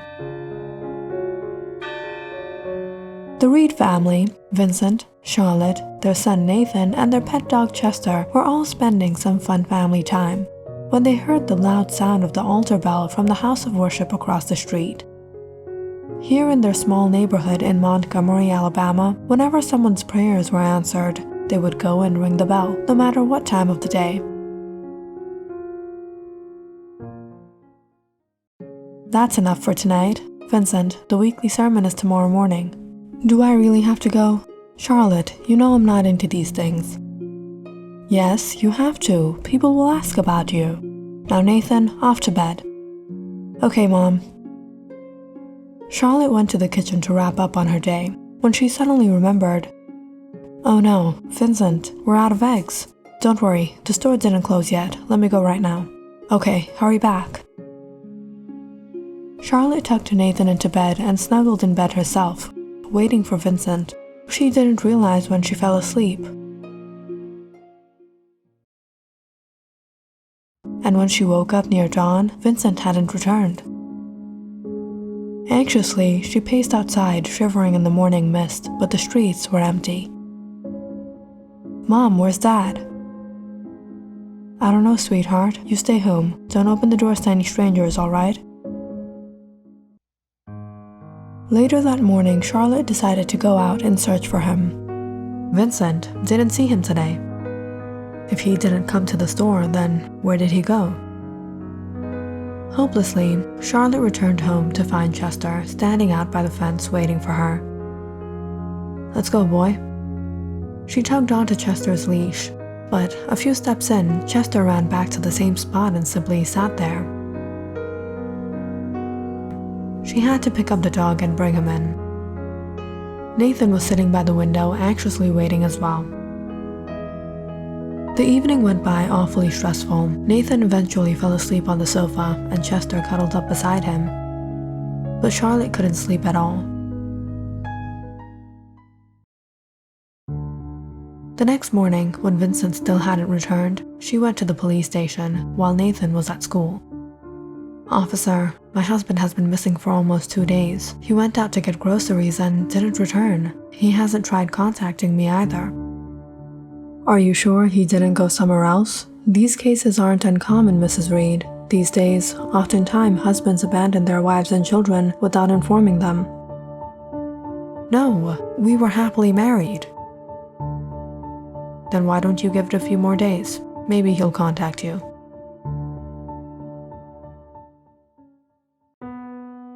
So Charlotte desperately waited, but another 3 days went by. There was no sign of Vincent, not even a letter. In despair, she stood at the house of worship late one evening, pleading to the Lord. My Lord, wherever Vincent is, keep him safe and return him to his family. Charlotte continued to visit the house of worship, but weeks went by with no news. Charlotte had become burdened with taking care of the household all on her own. Sharon, I don't know what I'm going to do. With Vincent gone, how am I going to manage everything? All these expenses, the mortgage? If I run the store, who will take care of Nathan? Vincent would leave us like this. Charlotte, you're thinking too much of this. Maybe something happened. There was an emergency and he couldn't inform you. I'm sure you'll at least hear from him soon. I hope so. Talking to her friend made Charlotte feel a little better.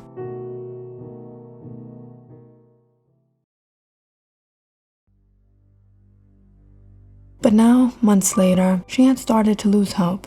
Carrying her groceries, she hurried home. Nathan would be back from school. But walking down the sidewalk, she saw a car drive up beside her. Charlotte was surprised to see Logan, her ex-boyfriend. They broke up when he was sentenced to time. You're here? When did you get out? It's been some time. It's nice to see you again. Well, that's good for you, but I have to go. Charlotte, wait. It's been so many years since we last spoke. Logan, I don't have the time to talk. Listen to me, Charlotte. I'm not like what I was before. I've changed. How can you just ignore me? Have you forgotten all those good days, those high school years, all those memories together? Logan, the past is the past. Now that you're finally out, it's better you move on in your life and stop following me. Okay, but I just wanted you to know I've never been able to forget you. Charlotte was relieved to return home. She made dinner for Nathan and tried to keep her mind occupied. But deep down inside, she couldn't stop worrying about Vincent. A strange doubt started to build within her. Had Vincent really left them? She was cleaning around the house one morning when she stopped at a picture of Vincent.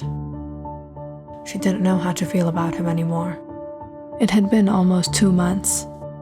Mom, where is Dad? Nathan tugged onto his mother's dress. Mom, when is Dad coming back? All of a sudden, Charlotte burst into tears and throwing it down. He's not coming back, Nathan. He left us. He doesn't love us. Forget about him. As the days went on, Charlotte went deeper into her depression. And to add to the difficult situation, she was running out of savings.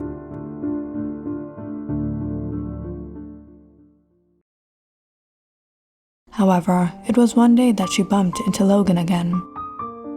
Charlotte, you're here? I work here. I see.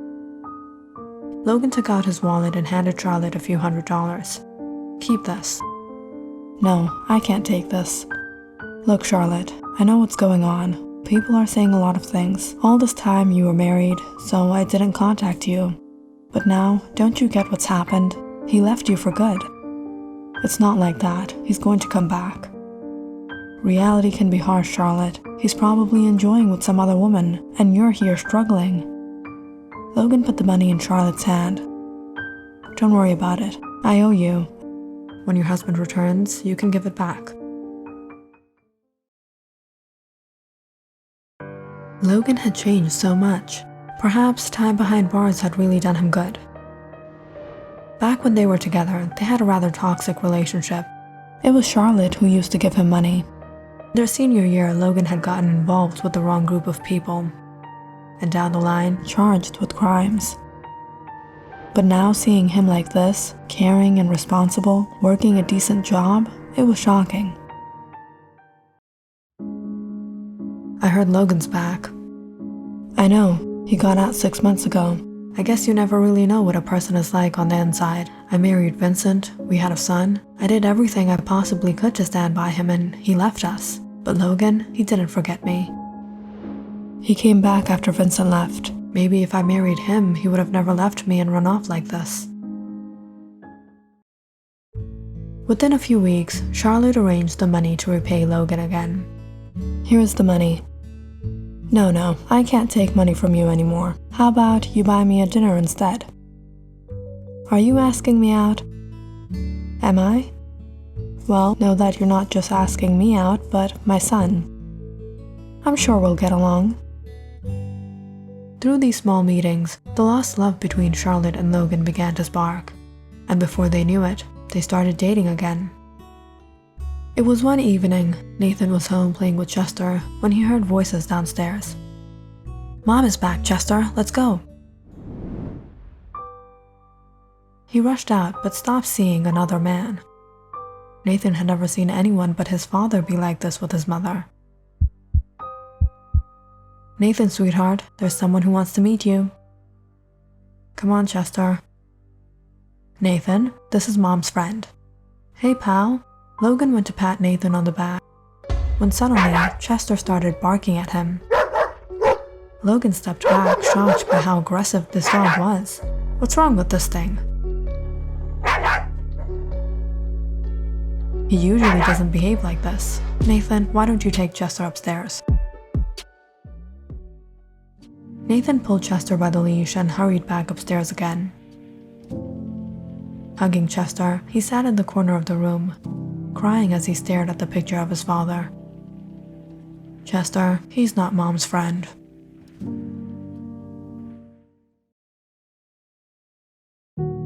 In the coming days, Logan began visiting more often. And at the same time, Nathan felt as if his mother had forgotten him. He had been eating the same cereal for days now. And sometimes he left without eating anything, and his mother was too busy to even notice.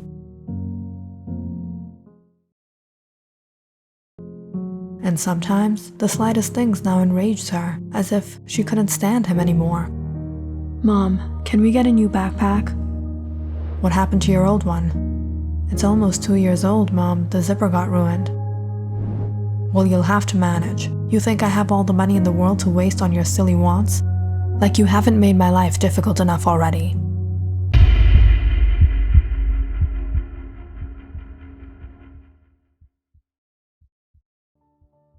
And Logan too was always suspicious of him.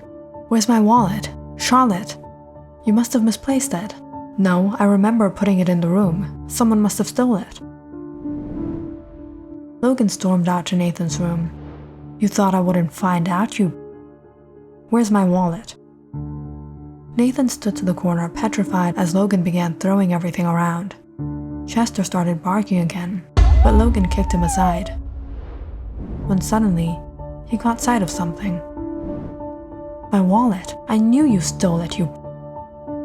Shocked, Charlotte stepped in. "Nathan, how could you?" "No, Mom, I didn't do it. I don't know how. Maybe Chester brought it here." "This is so shameful, Nathan. This is unacceptable." Nathan cried as his mother scolded him. How would he make her understand he didn't do this? The only one who listened to him was Chester. "Chester, did you do it?"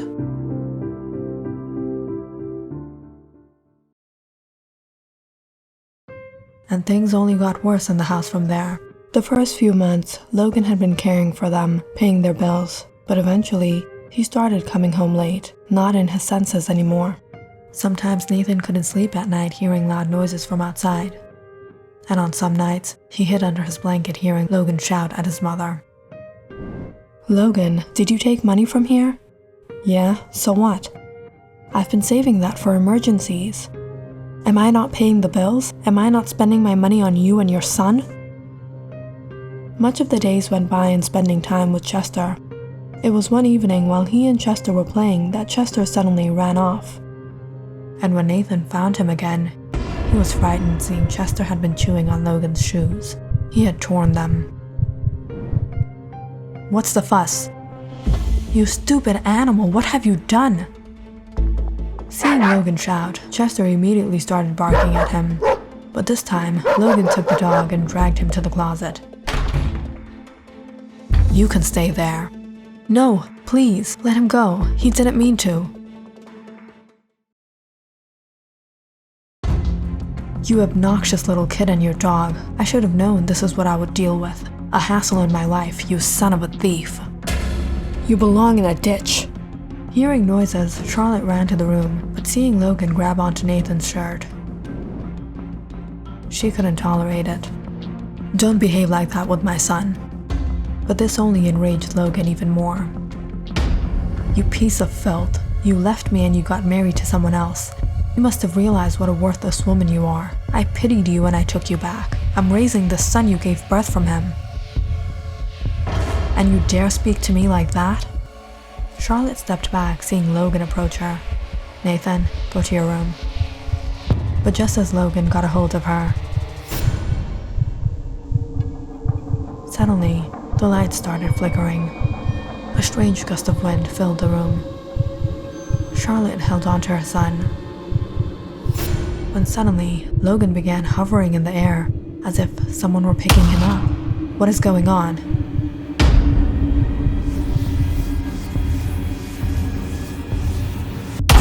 Logan was helpless as a heavy force threw him out, shattering the window. As Charlotte and Nathan rushed out, numerous cars surrounded the house. The neighbors had called the police. "What happened here?" His ghost. Vincent Reed's ghost." "What? What nonsense. What ghost? If you saw him, it was him." "No, it can't be. He's dead."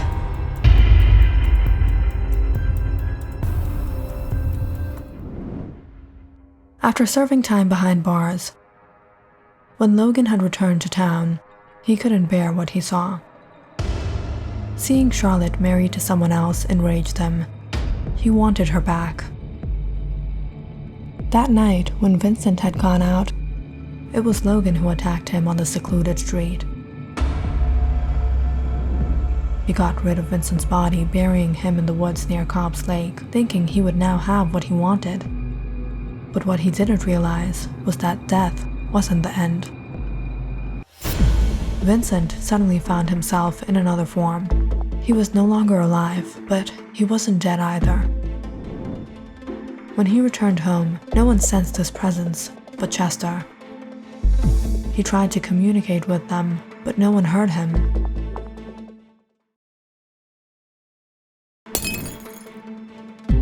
"He's not coming back, Nathan. He left us. He doesn't love us. Forget about him." "No, sweetheart, I didn't leave you." Seeing his son cry all alone in his room, with no one there to console him, broke his heart. But he couldn't do anything. "Chester, he's not Mom's friend." "Son, don't cry. Try to understand. I'm not here anymore. Your mother needs someone to be there for her."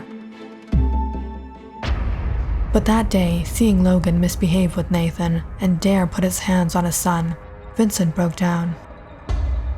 "You obnoxious little kid and your dog. I should have known this is what I would deal with. A hassle in my life, you son of a thief. You belong in a ditch." He recognized Logan. He was the man who took his life. That day, Vincent hadn't seen him, but when he brought him into the woods to get rid of him, Vincent was still alive. He remembered the last words Logan spoke before everything went dark. "You belong in a ditch." In despair, he went to the house of worship nearby, where Charlotte always wanted to take him. But he never believed. "Lord, why am I here? Why am I witnessing all of this? I can't bear seeing my family's condition like this. The man who took my life is now with my wife. See how he's treating my son. I can't take this, my Lord." In rage, Vincent hit the altar bell, when suddenly a heavy sound echoed in the air. Vincent suddenly realized he could touch, he could feel. "I won't spare you now." Logan got arrested that night and during the interrogation confessed everything, and this time was given a life sentence. Alas, the remains of the missing Vincent Reed were recovered and returned to his family.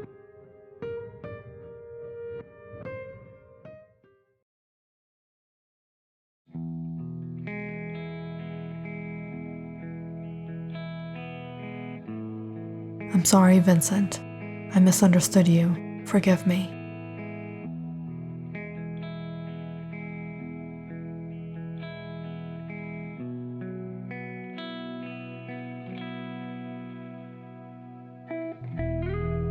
Click on the subscribe button and check out more awesome videos on our channel. And don't forget to press the bell icon because you know it's interesting.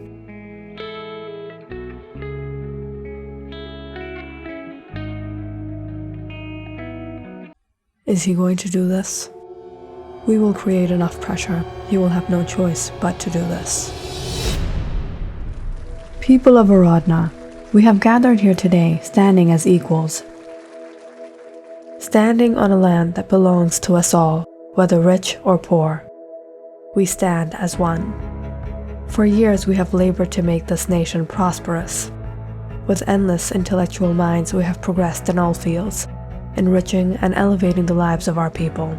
We have established this great nation on economic equality and fairness, never for corruption, exploitation, or oppression of the weaker among us. It is this indignation that unites us firmly, with one mind and with one accord. And so long as there are faithful people who live to uphold our principles with conscience and loyalty, we shall only move forward towards a great victory.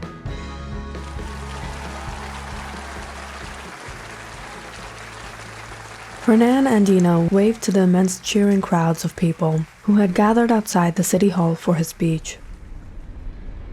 Supreme Leader, we are so fortunate to be able to witness this great moment of our nation.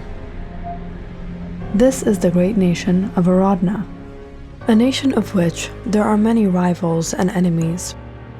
a nation that had been through both good and bad times, overcoming many obstacles and difficulties, reaching a position of power. It was under the leadership of the great leader, Fernan Andino, that this nation improved and prospered to such an extent. But recently, the right-hand man of the supreme leader had passed away, leaving an opening for someone new to be sought for this esteemed position. And among the top contenders were Riel Cirello and Cedella Remus. Over the years Riel had been working, he had received much recognition from the supreme leader and was expecting that he would designate him. However, at the same time, Riel knew his biggest rival. Cedella Remus wouldn't back down to prove herself worthy for the position. The day at the headquarters were going by a bit busier than usual. Riel was attending an important meeting with his fellow adversaries, when suddenly the office secretary peered through the door. "Mr. Cirillo, you have a call from your wife. She's waiting on the line." "I'm busy right now." "Mr. Cirillo, it's an urgent call. It's about your son." Excusing himself from the others, Riel hurried to see the matter. He picked up the phone to hear his wife's shaky voice. "Riel, you have to come home right now. It's been hours, and Anton hasn't returned home." "Are you sure he's not out with his friends?" "I called all his friends. They haven't seen him after dismissal." Riel suddenly became a bit panicked, but he tried to keep calm. It had only been a few hours. It wasn't odd for a 12-year-old boy to be out a little late with some friends. He continued to keep contact with his wife, but when another hour had gone by with no news, Riel returned home. "Riel, I'm getting a feeling something really bad has happened. Anton has never done anything like this." "Don't worry, everything will be fine." Riel informed the police later that afternoon. However, even after a thorough search was conducted in the neighborhood, the authorities couldn't find the whereabouts or any sign of Anton. When the evening had come to pass, Riel became all the more stressed. How could this happen? No ordinary person would dare to threaten him or his family. Who was behind this? Riel couldn't help but suspect Cedella Remus. Only someone like her could be responsible. Riel would never forget the time she had humiliated him in front of everyone at the office. This wasn't just a game of power for her. Some people were born in power, and some people had to work their way into power. Riel knew this woman despised him because he had earned his status, unlike her. "I've prepared a few schemes for our next project, and I request you all to please take a look into it. I believe the Supreme Leader would take these plans into consideration." Amateur and flawed work. Some people think they can grovel their way to the top. In our regime, we have given so much equality that even our civil class are sitting with us here today.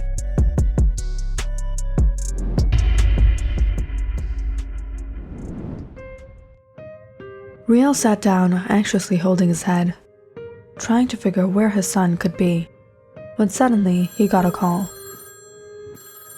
"Hello?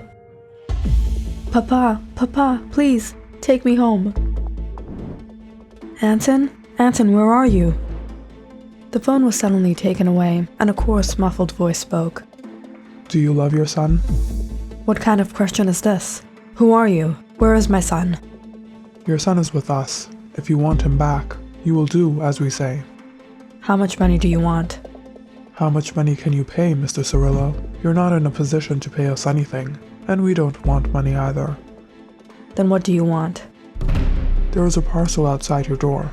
Go, bring it."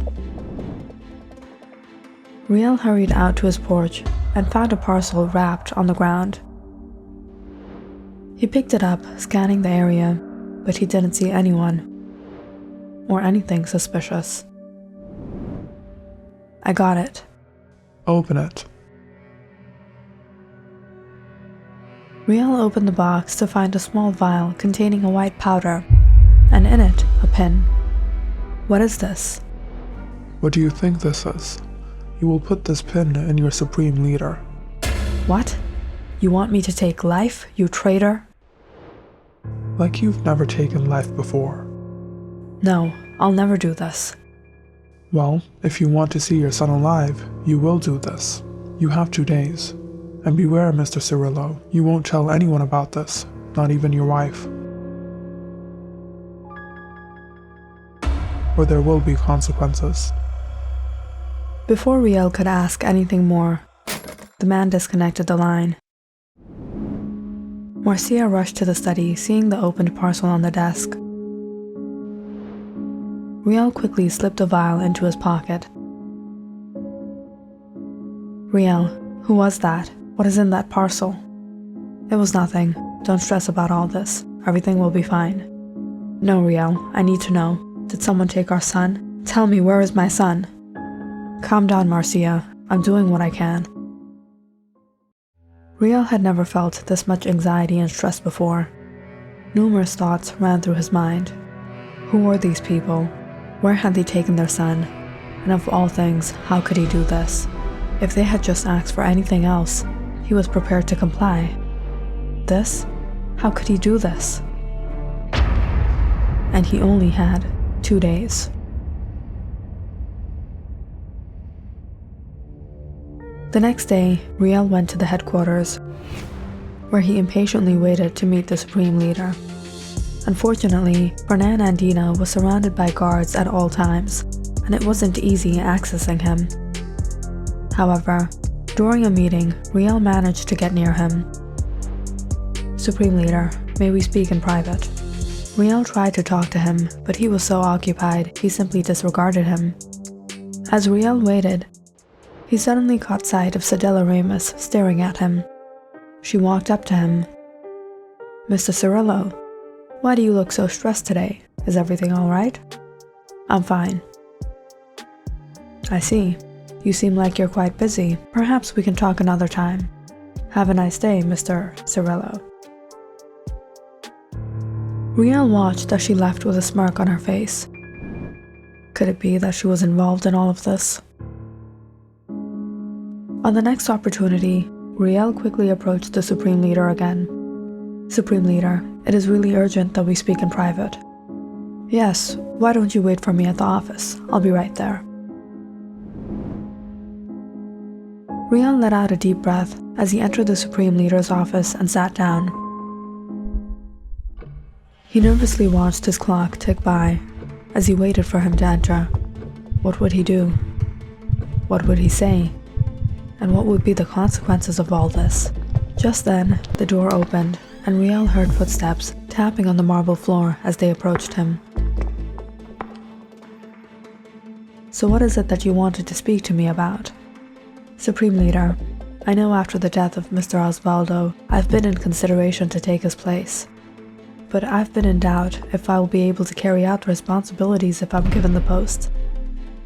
I understand your concern, but of course, the necessary and right choices will be made when the time comes. Yes, Supreme Leader, I don't want to trouble you any longer. Thank you for counseling with me. Very well. In a rush, Riel left the room. But as he was walking down the hall, he suddenly started to hear a group of men running behind him. He turned to see numerous guards. It was the Secret Service. Riel was frightened when they stopped him. Mr. Cirillo, you have to come with us. Nervously, Riel followed them to a secured room. He stepped inside as his heart pounded, not knowing what was going to happen. Why were they taking him here? That's when he turned to see his son inside the room. Papa! Anton? Mr. Cirillo, congratulations. The trial is over. Trial? What trial? Your son has been safe and sound with us for the past 2 days. This was a trial of your loyalty towards our nation of Varadna.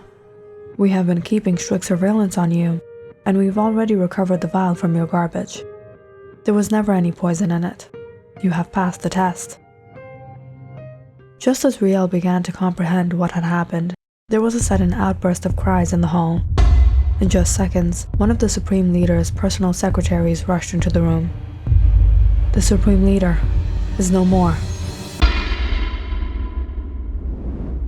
The Secret Service had indeed been keeping surveillance on Riel. However, what they failed to pick up was that Riel had never intended to throw away the vial they had sent him. It had fallen from his hands and broken by accident. So he discarded of it and arranged for other means. He knew he wouldn't be able to pass just anything through the headquarter entrance. So he decided to use something no one would ever suspect. It was the pin in his tie clip that he poisoned and wore to the headquarters. The pin that he placed in the Supreme Leader's seat when he had finally gotten the chance to be alone in his office. His mission had been complete the moment Supreme Leader Fernan Andino entered the room and innocently sat down. This can't be. How did this happen?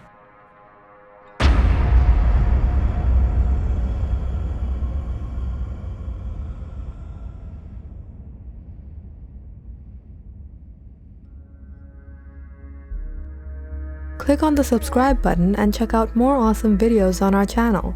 And don't forget to press the bell icon because you know it's interesting.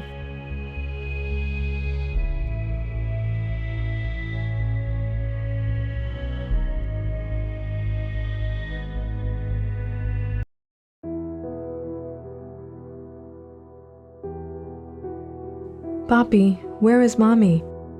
She has gone far away from us, Rosa. It's going to be me and you from now on. Why did she go far away, Papi? I don't know, hija. After the presumed death of his wife, Josephine, Miguel Lozano was left to raise their young daughter on his own. Rosa wasn't even aware of what happened. But staring into his daughter's eyes, Miguel knew the coming years would be difficult, having lost someone who had been so essential to their lives. But Miguel didn't lose hope. He promised himself he would try to fill that empty space in his daughter's life, and with time, perhaps the few memories she had of her mother would fade away. Miguel ran a small business and lived in Monclova, Mexico. The mornings at the house were painful. Breakfast was horrible for days on end, and Rosa's hair and clothes looked more like a jumbled up mess than anything. As it turned out, the toddler years were easier than what came after it. Miguel usually managed to smash things up in a bowl, but now, to cook real food, that was a challenge. Papi, that's not how you do it. Let me show you. A pinch of paprika and cilantro over the beans, and don't forget the lime. No, Rosa, don't. Hija, that's too much paprika. Papi, water! As the years went by, Rosa started learning to do things for herself, and Miguel too had caught on to all of life's daily necessities, from laundry to cooking to Rosa's school schedule. Which color do you like, hija? Rojo, papi. Like my Rosa. Miguel always tried to be there for his daughter. Rosa was a quiet, simple girl. She had a handful of friends, and the only other people she met now and then were her mother's sister, Tia Maria, and her abuela, Miguel's mother, who lived with his elder brother. However, as she grew into her teenage years, there came a distance between the father and daughter. Rosa couldn't possibly share everything with her father, and her father couldn't simply help her out with everything either. And over time it seemed that their relationship became a little strained. Papi, I need to tell you something. Remember you were missing money? It was actually me. I took it. Papi, I lied to you. I ditched school today. Papi, the boy you saw walking home with me from school, he was actually, I like him.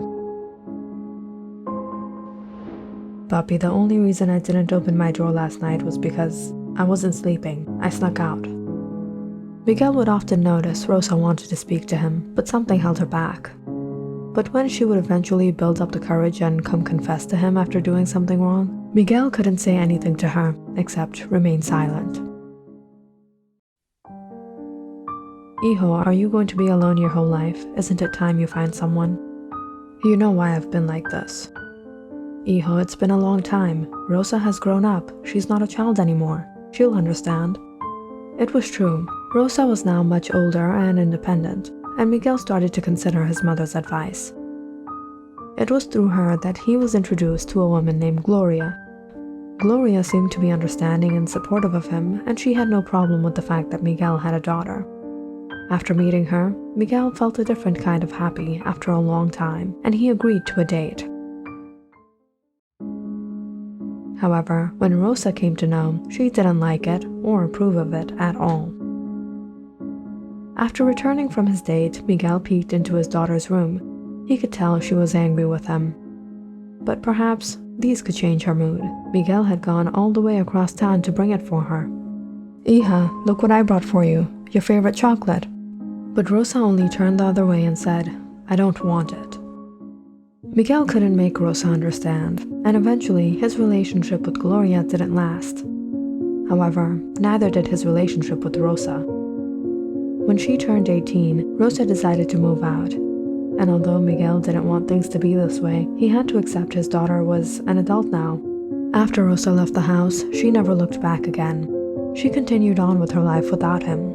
She got a place for herself and enrolled into college, but despite how much she tried to stay away from her father, he kept calling her and sending her letters, to which Rosa never replied.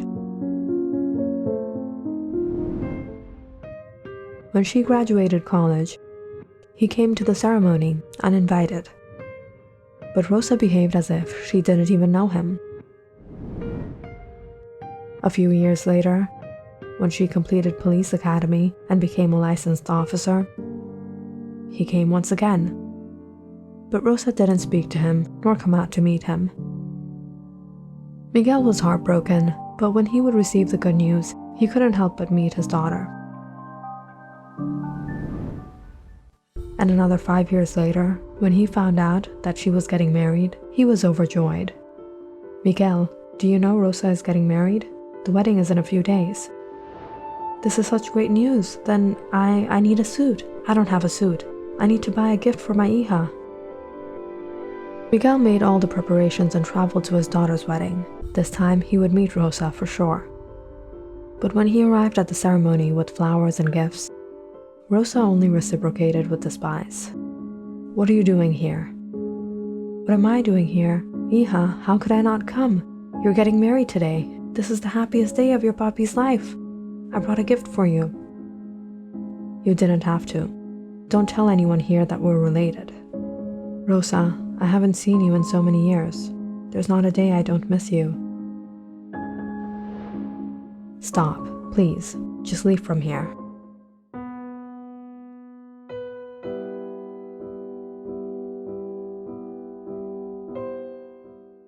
After her marriage, Rosa's job required her to transfer to another city.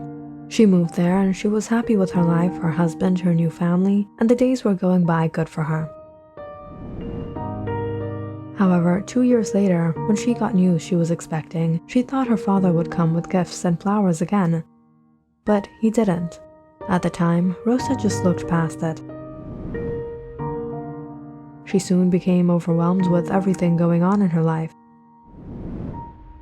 But when another 2 years came to pass and her father didn't even try to contact her, she thought it was odd.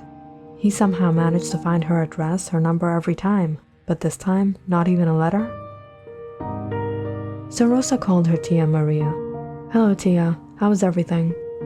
"Well Rosa, everything's just fine. How are you? How's the little one?" "He's growing up tia. Do you know anything about Papi?"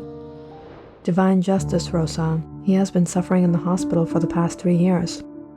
His brother is paying the bills, and now he has no one to take care of him in this age." "Tia, why didn't you tell me before?" "Rosa, after you moved, we lost touch with you." When Rosa heard about her father's condition, she traveled back to her hometown to meet him. She took her son and went to the hospital where a nurse escorted them to her father. He was weak and frail, but when he saw her, he suddenly began to struggle to get up. "You have a visitor, senor." The nurse removed his oxygen mask. When he turned to Rosa and smiled through the pain, "Rosa, you finally came. I told your tío to find you, but he said you were transferred to another city. All these years, I only kept breathing to see you one last time, hija." Rosa stood there staring at her father, struggling to breathe. What could you have done to deserve this? But Miguel didn't answer her. He turned to look at the little boy standing behind Rosa, clutching onto her dress. "Is that my grandpapi?" "Oh, Rosa, he is so beautiful. You don't know how happy I am that you came, to see your face, to see my grandpappy before I... Miguel began to cough, holding his chest. The nurse hurried to his care. The patient's heartbeat is racing. We have to put on the mask right away. As the nurse began preparing the equipment, Miguel anxiously pleaded, "Just 1 minute, 1 minute." He clutched onto Rosa's hand and looked at her. Rosa, I didn't kill your mother." "Ma'am, please step aside. We have to bring the doctor." Rosa watched as the nurse hurried to put the mask on, and doctors came in to relieve her father. That very day, Miguel breathed his last. Rosa stayed back to attend her father's funeral, but she didn't stay long. Feeling a little heavy-hearted, she returned back to her home, back to her life, and tried to forget about everything. A year went by since that day, and Rosa had moved on. She was occupied with her busy life at home and at work. It was one evening, while she was at the precinct, that she heard a woman speaking rather loudly with one of the officers. When she peered out, she saw the woman had come with 3 of her children and seemed to be in quite the distress. "Who is she? What is she here for?" "She's the wife of Jose Aguilar. He was arrested a few days ago. Man was intoxicated, started a fight at a bar. She's here to bail him out." Hearing the woman's voice again, Rosa went to inquire the matter. "Miss, calm down. Tell me what's the issue." But when the woman turned around, Rosa suddenly fell into shock. She recognized this woman. This was her mother. It was more than 20 years ago when Josephine ran away with another man, leaving her husband and her 2-year-old daughter with nothing. When her sister Maria found out she was missing, she asked Miguel, but he didn't tell her anything. When days went by, Maria became suspicious and filed a report to the police against Miguel. Miguel was then arrested and harassed by the authorities into confessing, but with lack of evidence, they didn't have a choice but to eventually let him go. Maria was confident that it was Miguel who had taken the life of her sister, but only Miguel knew what the truth was. He was aware of what Josephine had done, but he kept it to himself, looking at his daughter. "She has gone far away from us, Rosa." "Why did she go far away, Papi?" "I don't know, hija." When Miguel stared at his young daughter, he knew he had to keep this a secret for her future. If people found out her mother had done something like this, their family would be shamed in the society. So Miguel remained silent, so Rosa wouldn't have to grow up in shame, so no one could point a finger at her that she was the daughter of an unfaithful woman. But as Rosa grew up, she became curious as to what happened to her mother. Her father never told her anything, so she asked her tia, "Tia, what happened to Mommy?" "Ask your father, only he knows where he's hidden her body." Rosa didn't want to believe it at first, but over time, she became doubtful whether it was all true indeed. "Papi, I need to tell you something." "Papi, I lied to you." The only reason Rosa confessed to her father about her secrets was because she hoped he would reciprocate similarly, but her father never told her anything. However, now after all these years, Rosa finally realized what her father had done for her. Rosa looked at her mother, at her 3 step-siblings. They didn't need to know. "Let me see what I can do."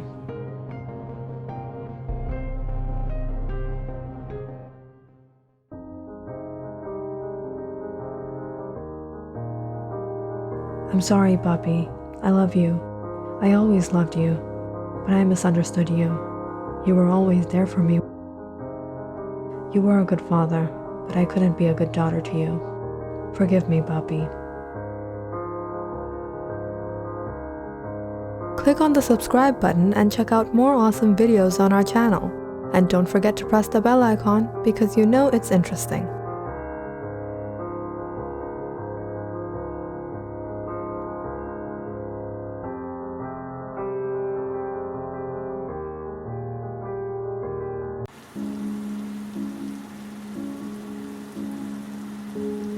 "Mom, How much longer till we reach Grandma's? I thought we were taking a shortcut. Sammy, we haven't even come halfway.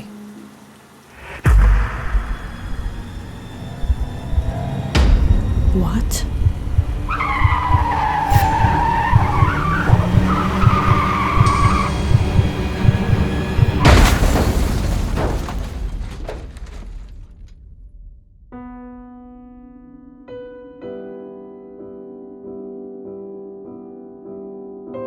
Zane and Zara had been happily married for almost 10 years.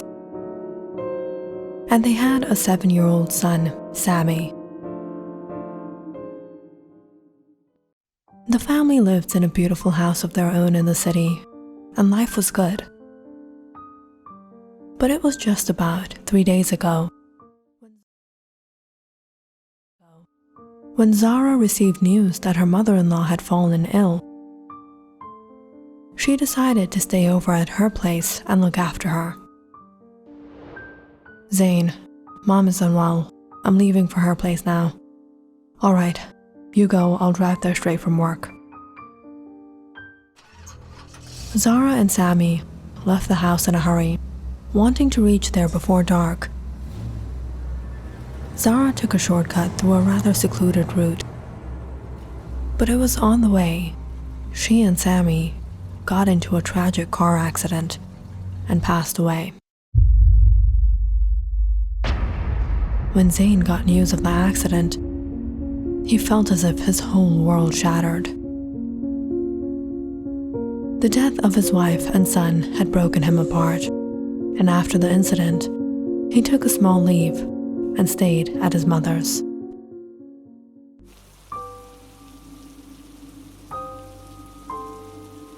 Zane, stay a few more days. Mother, I should get back. I'll be fine. His mother sighed as she whispered a prayer. Our Lord, the King of the world, the ever-living, the most holy, you are free from all needs and all weaknesses. You are the most powerful. You are never absent. Give us refuge and protect us from all evil. Protect my son from all evil. Opening her eyes, she looked at Zane. Son, if you're ever in distress, know our Lord is never absent. But as she watched her son head out into the rain, she knew he wasn't returning home. He was leaving for a very different reason.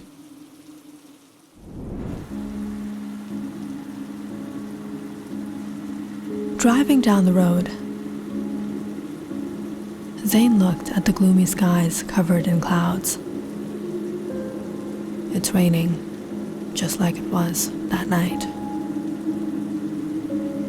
Going over the map, Zane followed the way to Route 43, the same route on which Zara and Sammy had been found.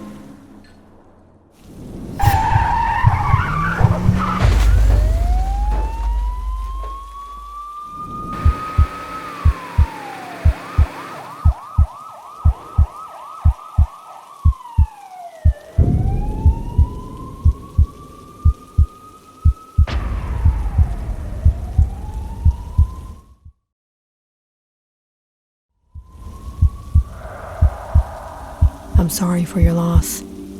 It's this route. There are many rumors about it. People around here say there's something paranormal to it. This isn't the first time. Accidents like this have happened before. That's why people here usually avoid using this route, but perhaps your wife wasn't aware. She must have thought it was a shortcut and came.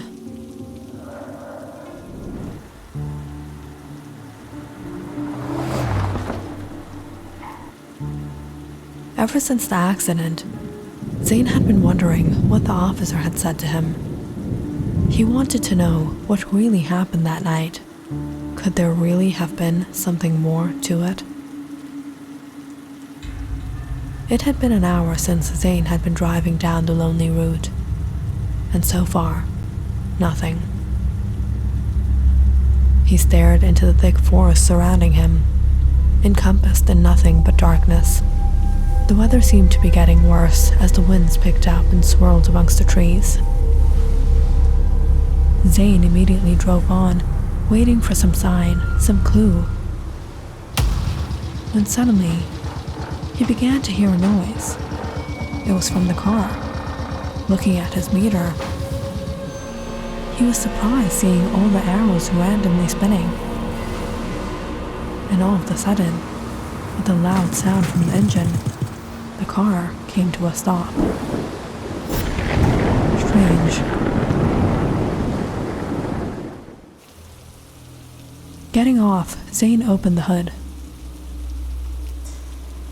He tried to take a look at the engine, but fixing anything in this heavy rain was impossible, hopelessly letting it be. He pulled out a flashlight from his compartment and started walking forward. Perhaps there could be something nearby.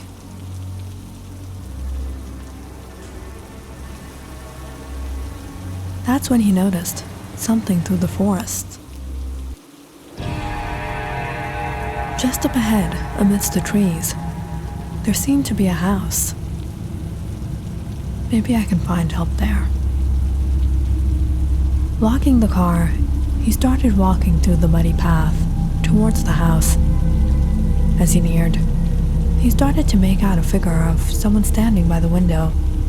But when he looked closely, for a moment, he thought he saw Zara. Zara? Is that you? Zane immediately turned on the flashlight, but when he shone it at the window,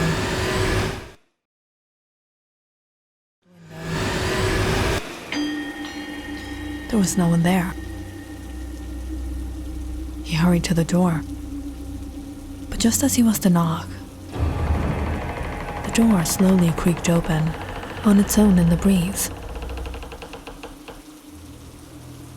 It was dark inside. There was no electricity. A thin layer of dust covered all the furniture.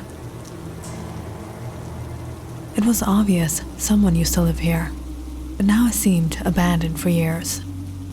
Zane walked around the house.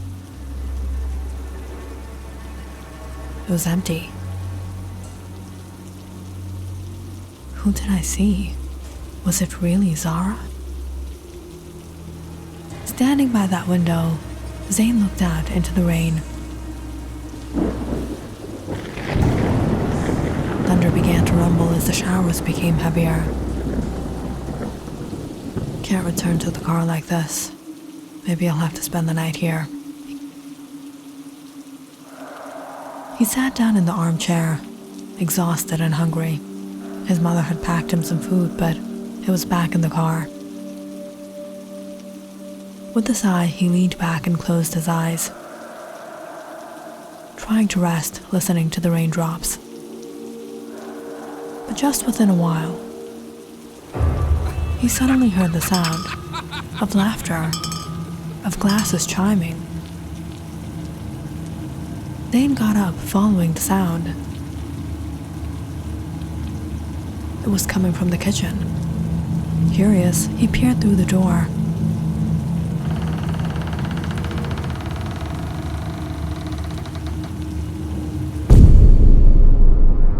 To see a few men, soldiers, sitting round about the table playing cards.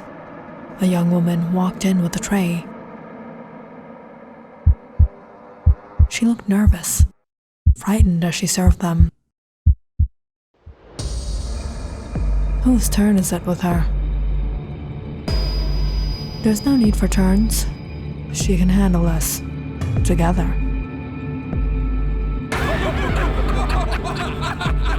As the men laughed on, the woman helplessly remained silent. Behind her, through the curtains, Zane noticed a young boy peeking through and watching them. What is happening?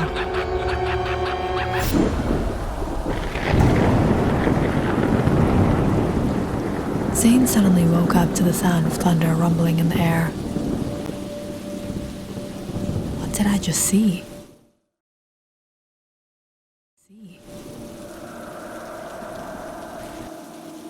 got up and went towards the kitchen. But opening the door, he found the room empty.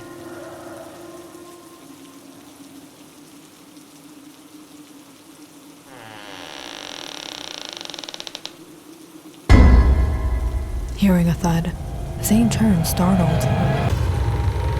There was a door to the back that opened and shut in the breeze as a black cat rushed in from the rain.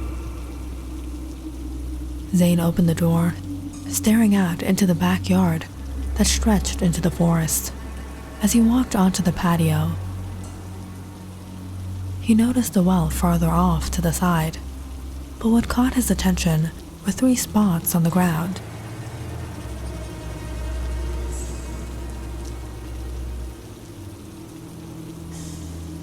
It seemed the ground had been dug here.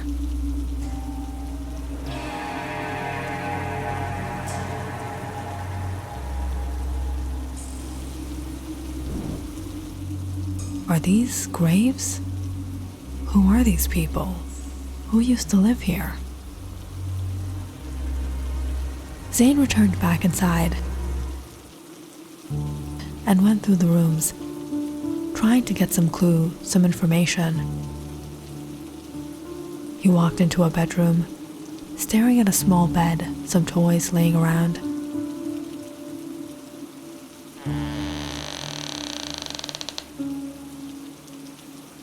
Inside the old wardrobe to the corner, he moved around some children's clothes, suddenly spotting an album. There was pictures of a family of 3, a man, a woman, and their son. Did I see her in my dream? It was almost instantly. A frightening cry sounded in the house. Zane immediately dropped everything and ran out to see what it was. But there was no one here. No one but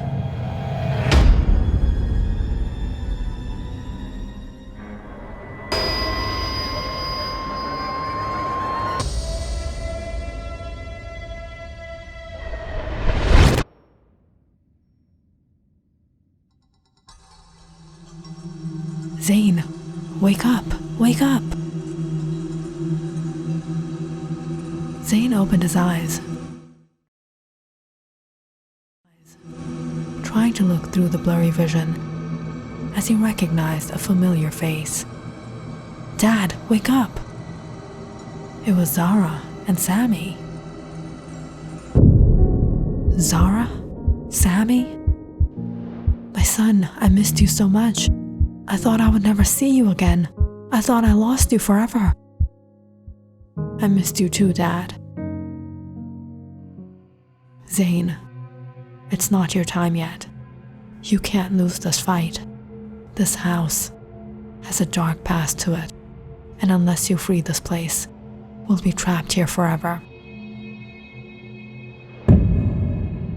Zane stared at his wife in shock.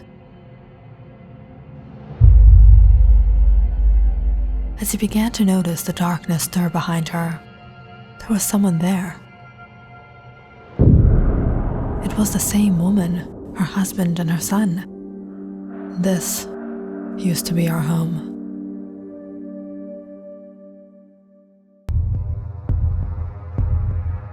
Nearly 50 years ago, our country had been invaded by the colonials.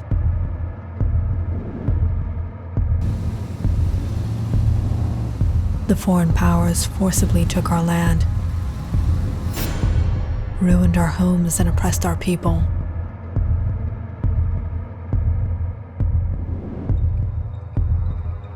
And one day, a group of soldiers occupied our home.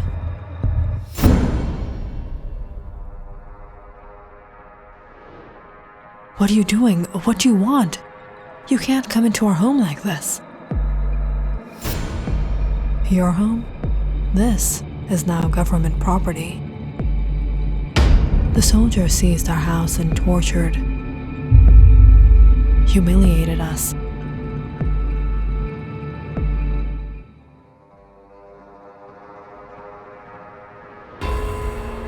Come with me. Where are you taking her? Sit down.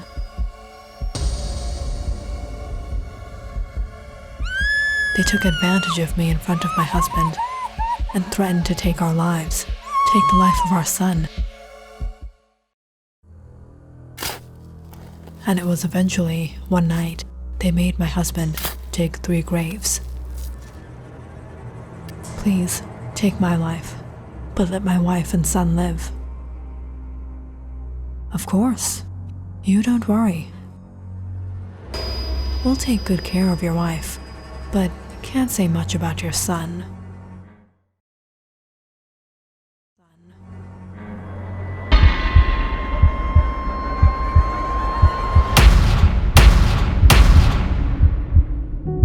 They took my husband's life right in front of our eyes that night. We were so helpless, trapped in this house, serving them and suffering their torture for days.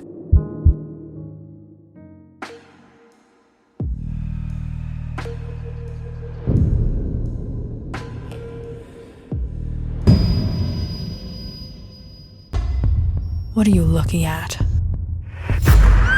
It was one day when one of the soldiers began hitting me. My son came in the way. Stop! Let my mother go!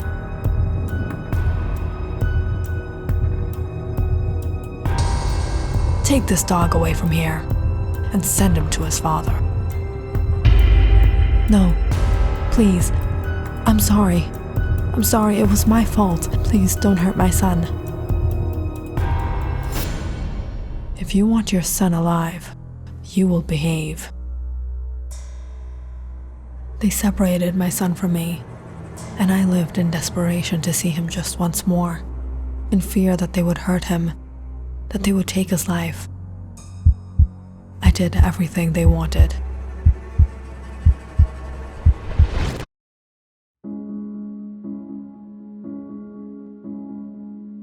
Please, my boy hasn't eaten the whole day. Every time I saw them throw the food inside the room, I was contented knowing he was there, he was alive.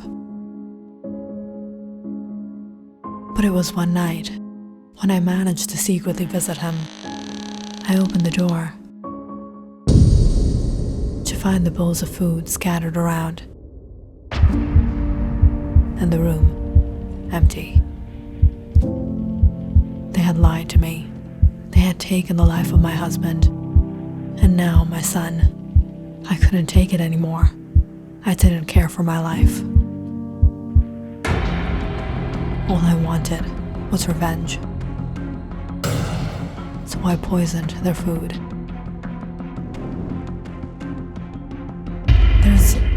There's something wrong with...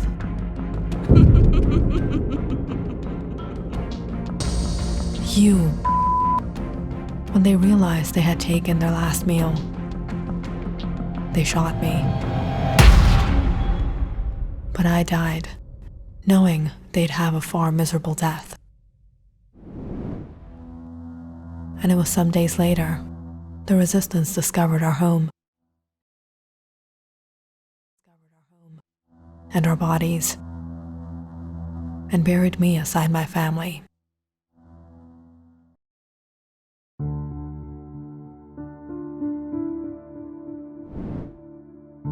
What will we do with the bodies of these hyenas?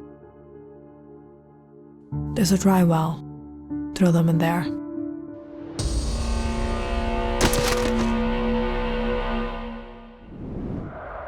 That night, they threw their bodies in the well. And ever since then, this house, this root, has been haunted by their evil spirits. Listening to the woman, Zane was horrified learning the truth. But before he could ask anything more, he noticed them suddenly backing away as they fearfully looked ahead.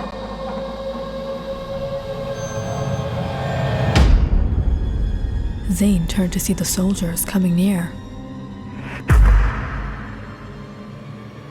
Zane, you have to save us. But He didn't know how. How would he stop them? How would he wake from this trance? Son, if you're ever in distress, know our Lord is never absent. Zane immediately got up and stood before his family as he stared at the soldiers. He loudly began praying to the Lord. Our Lord, the King of the world, the ever-living, the most holy, you are free from all needs and all weaknesses. You are the most powerful. You are never absent. Give us refuge and protect us from all evil.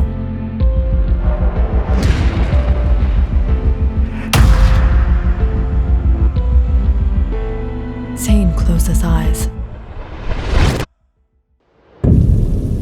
Suddenly, regaining consciousness, he woke up back in the house and immediately got up and ran to the well outside.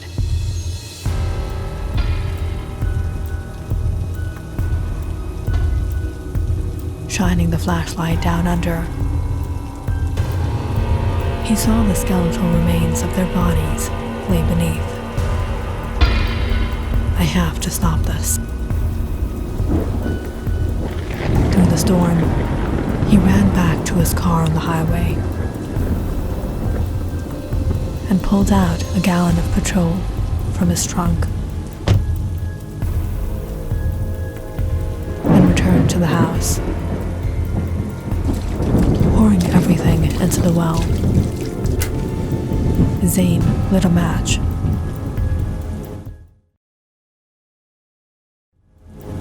and set everything on fire.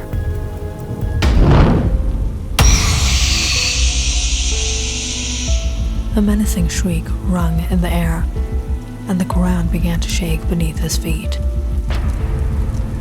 Burn in hell. The fire burned in rage, until everything was left to nothing but ashes. And alas, there was silence. There was peace. Rest in peace.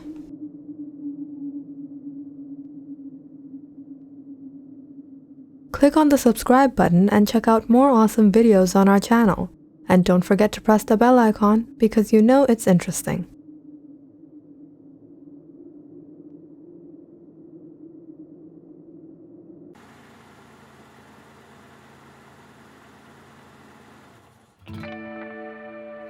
This is the one. We have to get an appointment as soon as we can. We can't let this opportunity slip. Jason and Claire Martin traveled from the busy city of Manhattan to a peaceful and quiet suburb in Buffalo, New York, with plans of buying a house. Claire quickly noted down the number of the real estate agent on the signboard and booked an appointment later that afternoon.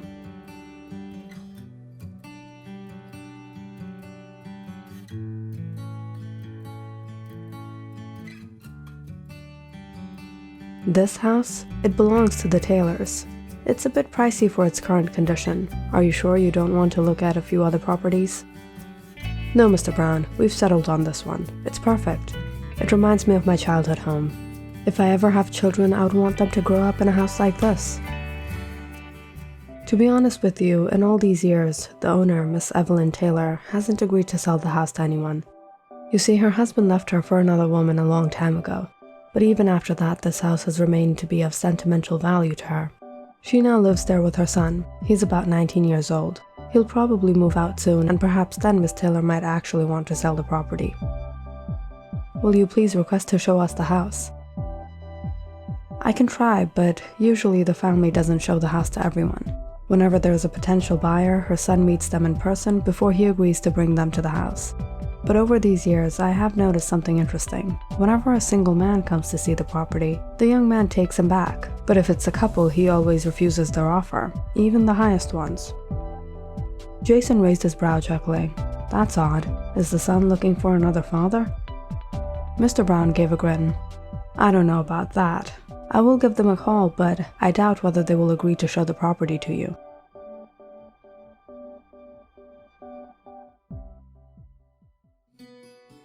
After the Martins left the office, Mr. Brown called up the Taylor's residence. I was calling to inform you of a potential buyer. They're a young couple who's interested in checking out your property. All right, ask them to come to the office tomorrow. If I like them, I'll show them the house. The next morning, Jason and Claire were more than happy to get a call from Mr. Brown. When they arrived at the office, they found the young man waiting for them. Hello, I'm Ivan Taylor, so you two are looking to purchase the house. Jason shook hands with Ivan. Yes, we're really taking it into consideration. I'm Jason Martin, and this is my wife Claire. Hi, we're actually really excited to check the house. When I first saw it, it reminded me so much of home. Ivan nodded his head, taking a look at the couple. Sounds great, then why don't we get headed there right now? Jason quickly turned and looked at Mr. Brown, a bit surprised. That was easy. Thank you so much, Mr. Taylor. Have a nice day, Mr. Brown, Ivan said as he walked out the door. The couple followed after, as Mr. Brown watched them a bit dumbfounded. I was so sure he was going to say no. Just a 10-minute walk down the neighborhood, Ivan and the couple arrived at the house. He escorted them down the large yard where Miss Taylor waited at the front door. This is my mother, Evelyn Taylor. Mother, this is Jason and Claire Martin. Welcome to the neighborhood. You two don't look like you're from here. Is this the first time you're visiting Buffalo? Yes, we live in the city, but we were looking to buy a house away from the hustle and bustle when we spotted this beautiful house of yours. Miss Taylor chuckled. It's quite chilly out. Come on in. She escorted them to the living room and ushered them to sit. The cold weather is the usual here in Buffalo. When it snows, there's practically no way to go outside. The market is also quite far. Every winter we have to stock up on groceries and supplies, just in case of a storm. You won't be able to travel much around here without a car. You can't simply hop on a train or a bus like back in the city. Oh, that's no problem. We're used to the cold weather. And this house, I love what you've done with it. It's really cozy in here. If you wouldn't mind, I'll be right back. If you have any questions, you can ask my son. While Miss Taylor hurried off, Ivan took a seat opposite to the couple. Is this your first time buying a house? It is. We actually got married about 2 years back, planning to start a family in the coming years, and this house seemed perfect.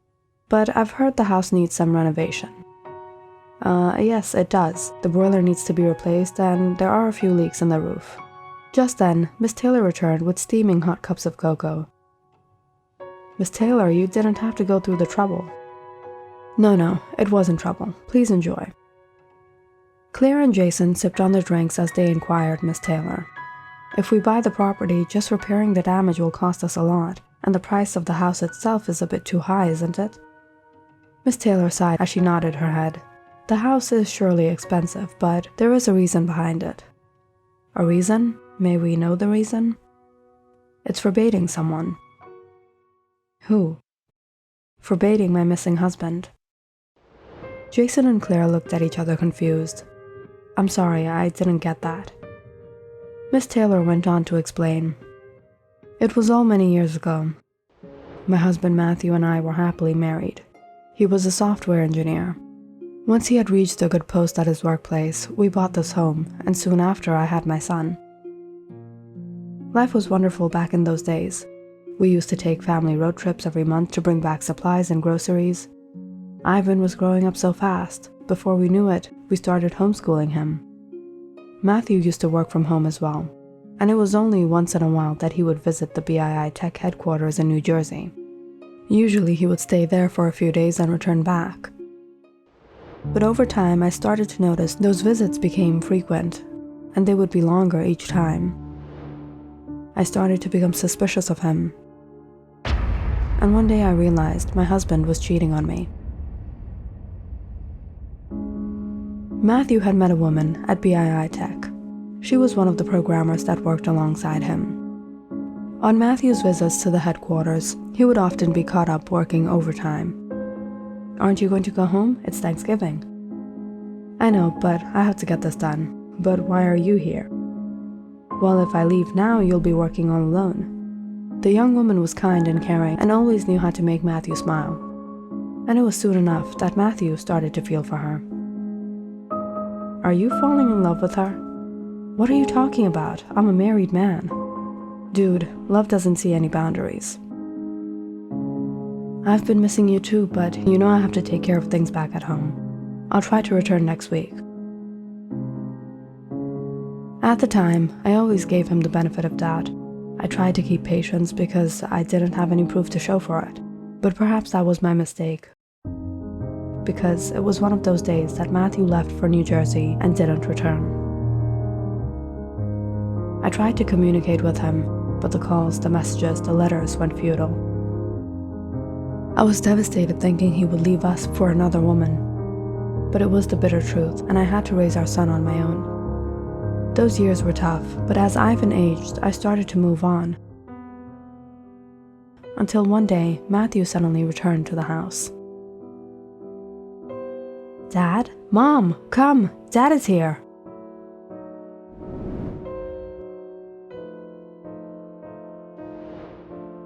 Matthew? Where were you all these years? Just know that I'm back. Matthew seemed like a totally different person. He had lost a lot of weight. He looked like he had been through a lot. The baggy eyes, the constant anxiety. Seeing his condition, I felt for him. I didn't ask him for any explanation. But it wasn't just that, but Matthew himself didn't spend much time with us either. We rarely ever spoke, and most of the time, he spent working in his study upstairs. I was tempted to confront him. When one of those nights, I woke up to find he wasn't in bed. I figured he was in his study, but when I went to search for him, I overheard him speaking to someone. There was another man with him.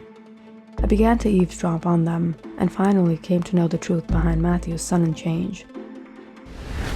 How dare you come to my house? You know what I need. You don't need anything, and neither did she. Her father didn't owe money to anyone. Matthew was a very talented software engineer, but some people had taken advantage of him. He had invented a programming code that could erase footage from any security camera and hack into ATM machines. But he hadn't created it for his own self, but to save that woman. He was led to believe she was in trouble, but it was all a lie.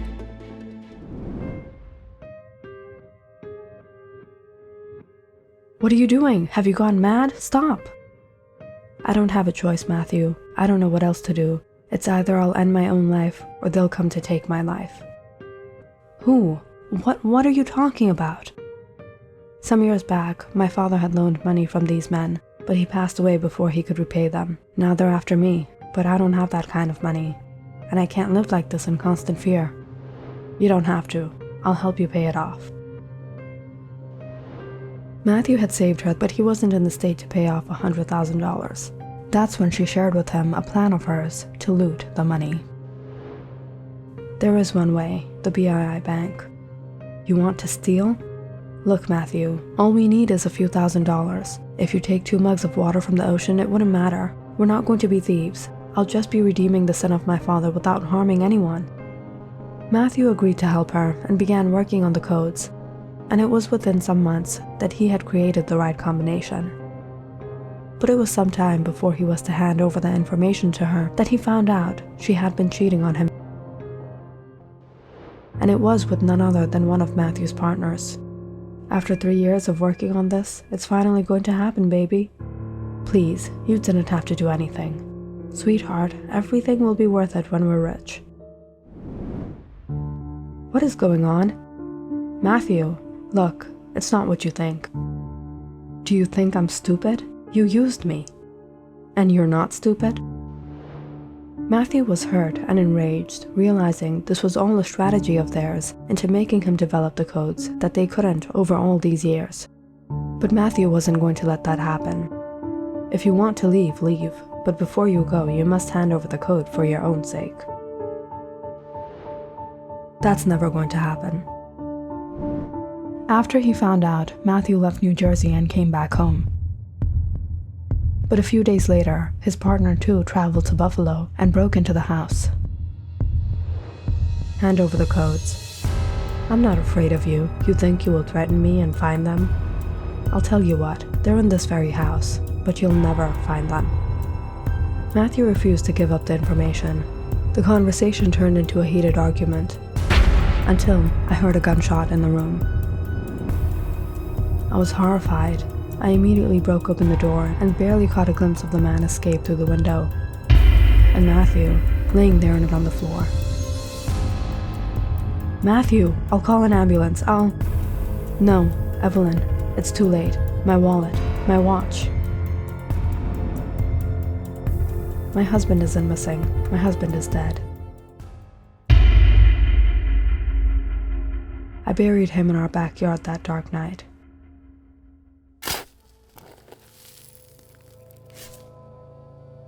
I always loved you, Matthew, and I will avenge your death. I knew whoever that man was would return to this house, so I put this house on sale, knowing he wouldn't put down the offer no matter how high it was in return for those codes. The only problem was, I never saw him, so I had to invite every man that came to take up the offer. But what I did find was a picture of the woman in Matthew's wallet. And when my son saw you this morning, he recognized you immediately, Miss Claire Martin. Claire's lips suddenly twisted into a smirk.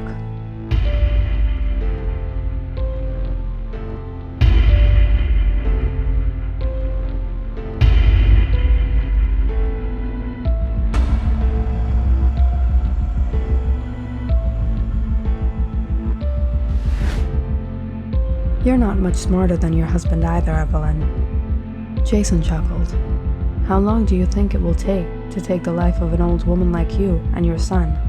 I've done it once, and I can do it again. Ivan quickly stood up in rage. You sick. Miss Taylor held him back, shaking his head. It sure is a cold day today, Mr. Martin. I'm sure you enjoyed that hot cocoa I got you. Don't you feel like taking a small snooze?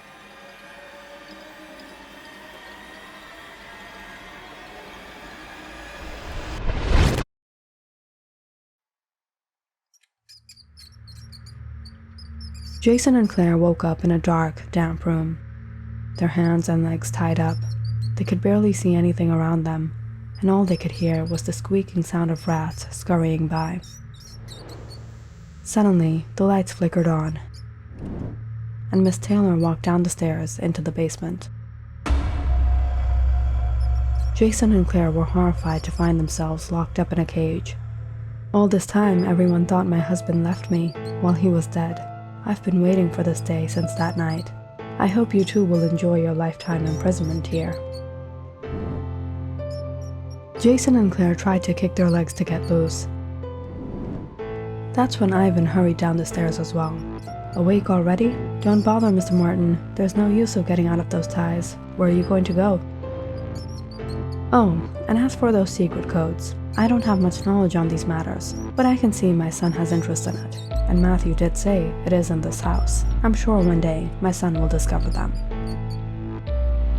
But Mom, all these years I've been feeding these rats for you. I need a break. You don't believe in execution, but I have no problem with it. I'm not going to feed them anymore. What? Let us out of here. Sorry, but don't worry. It's only a matter of time. Oh, that watch doesn't work. Click on the subscribe button and check out more awesome videos on our channel. And don't forget to press the bell icon because you know it's interesting.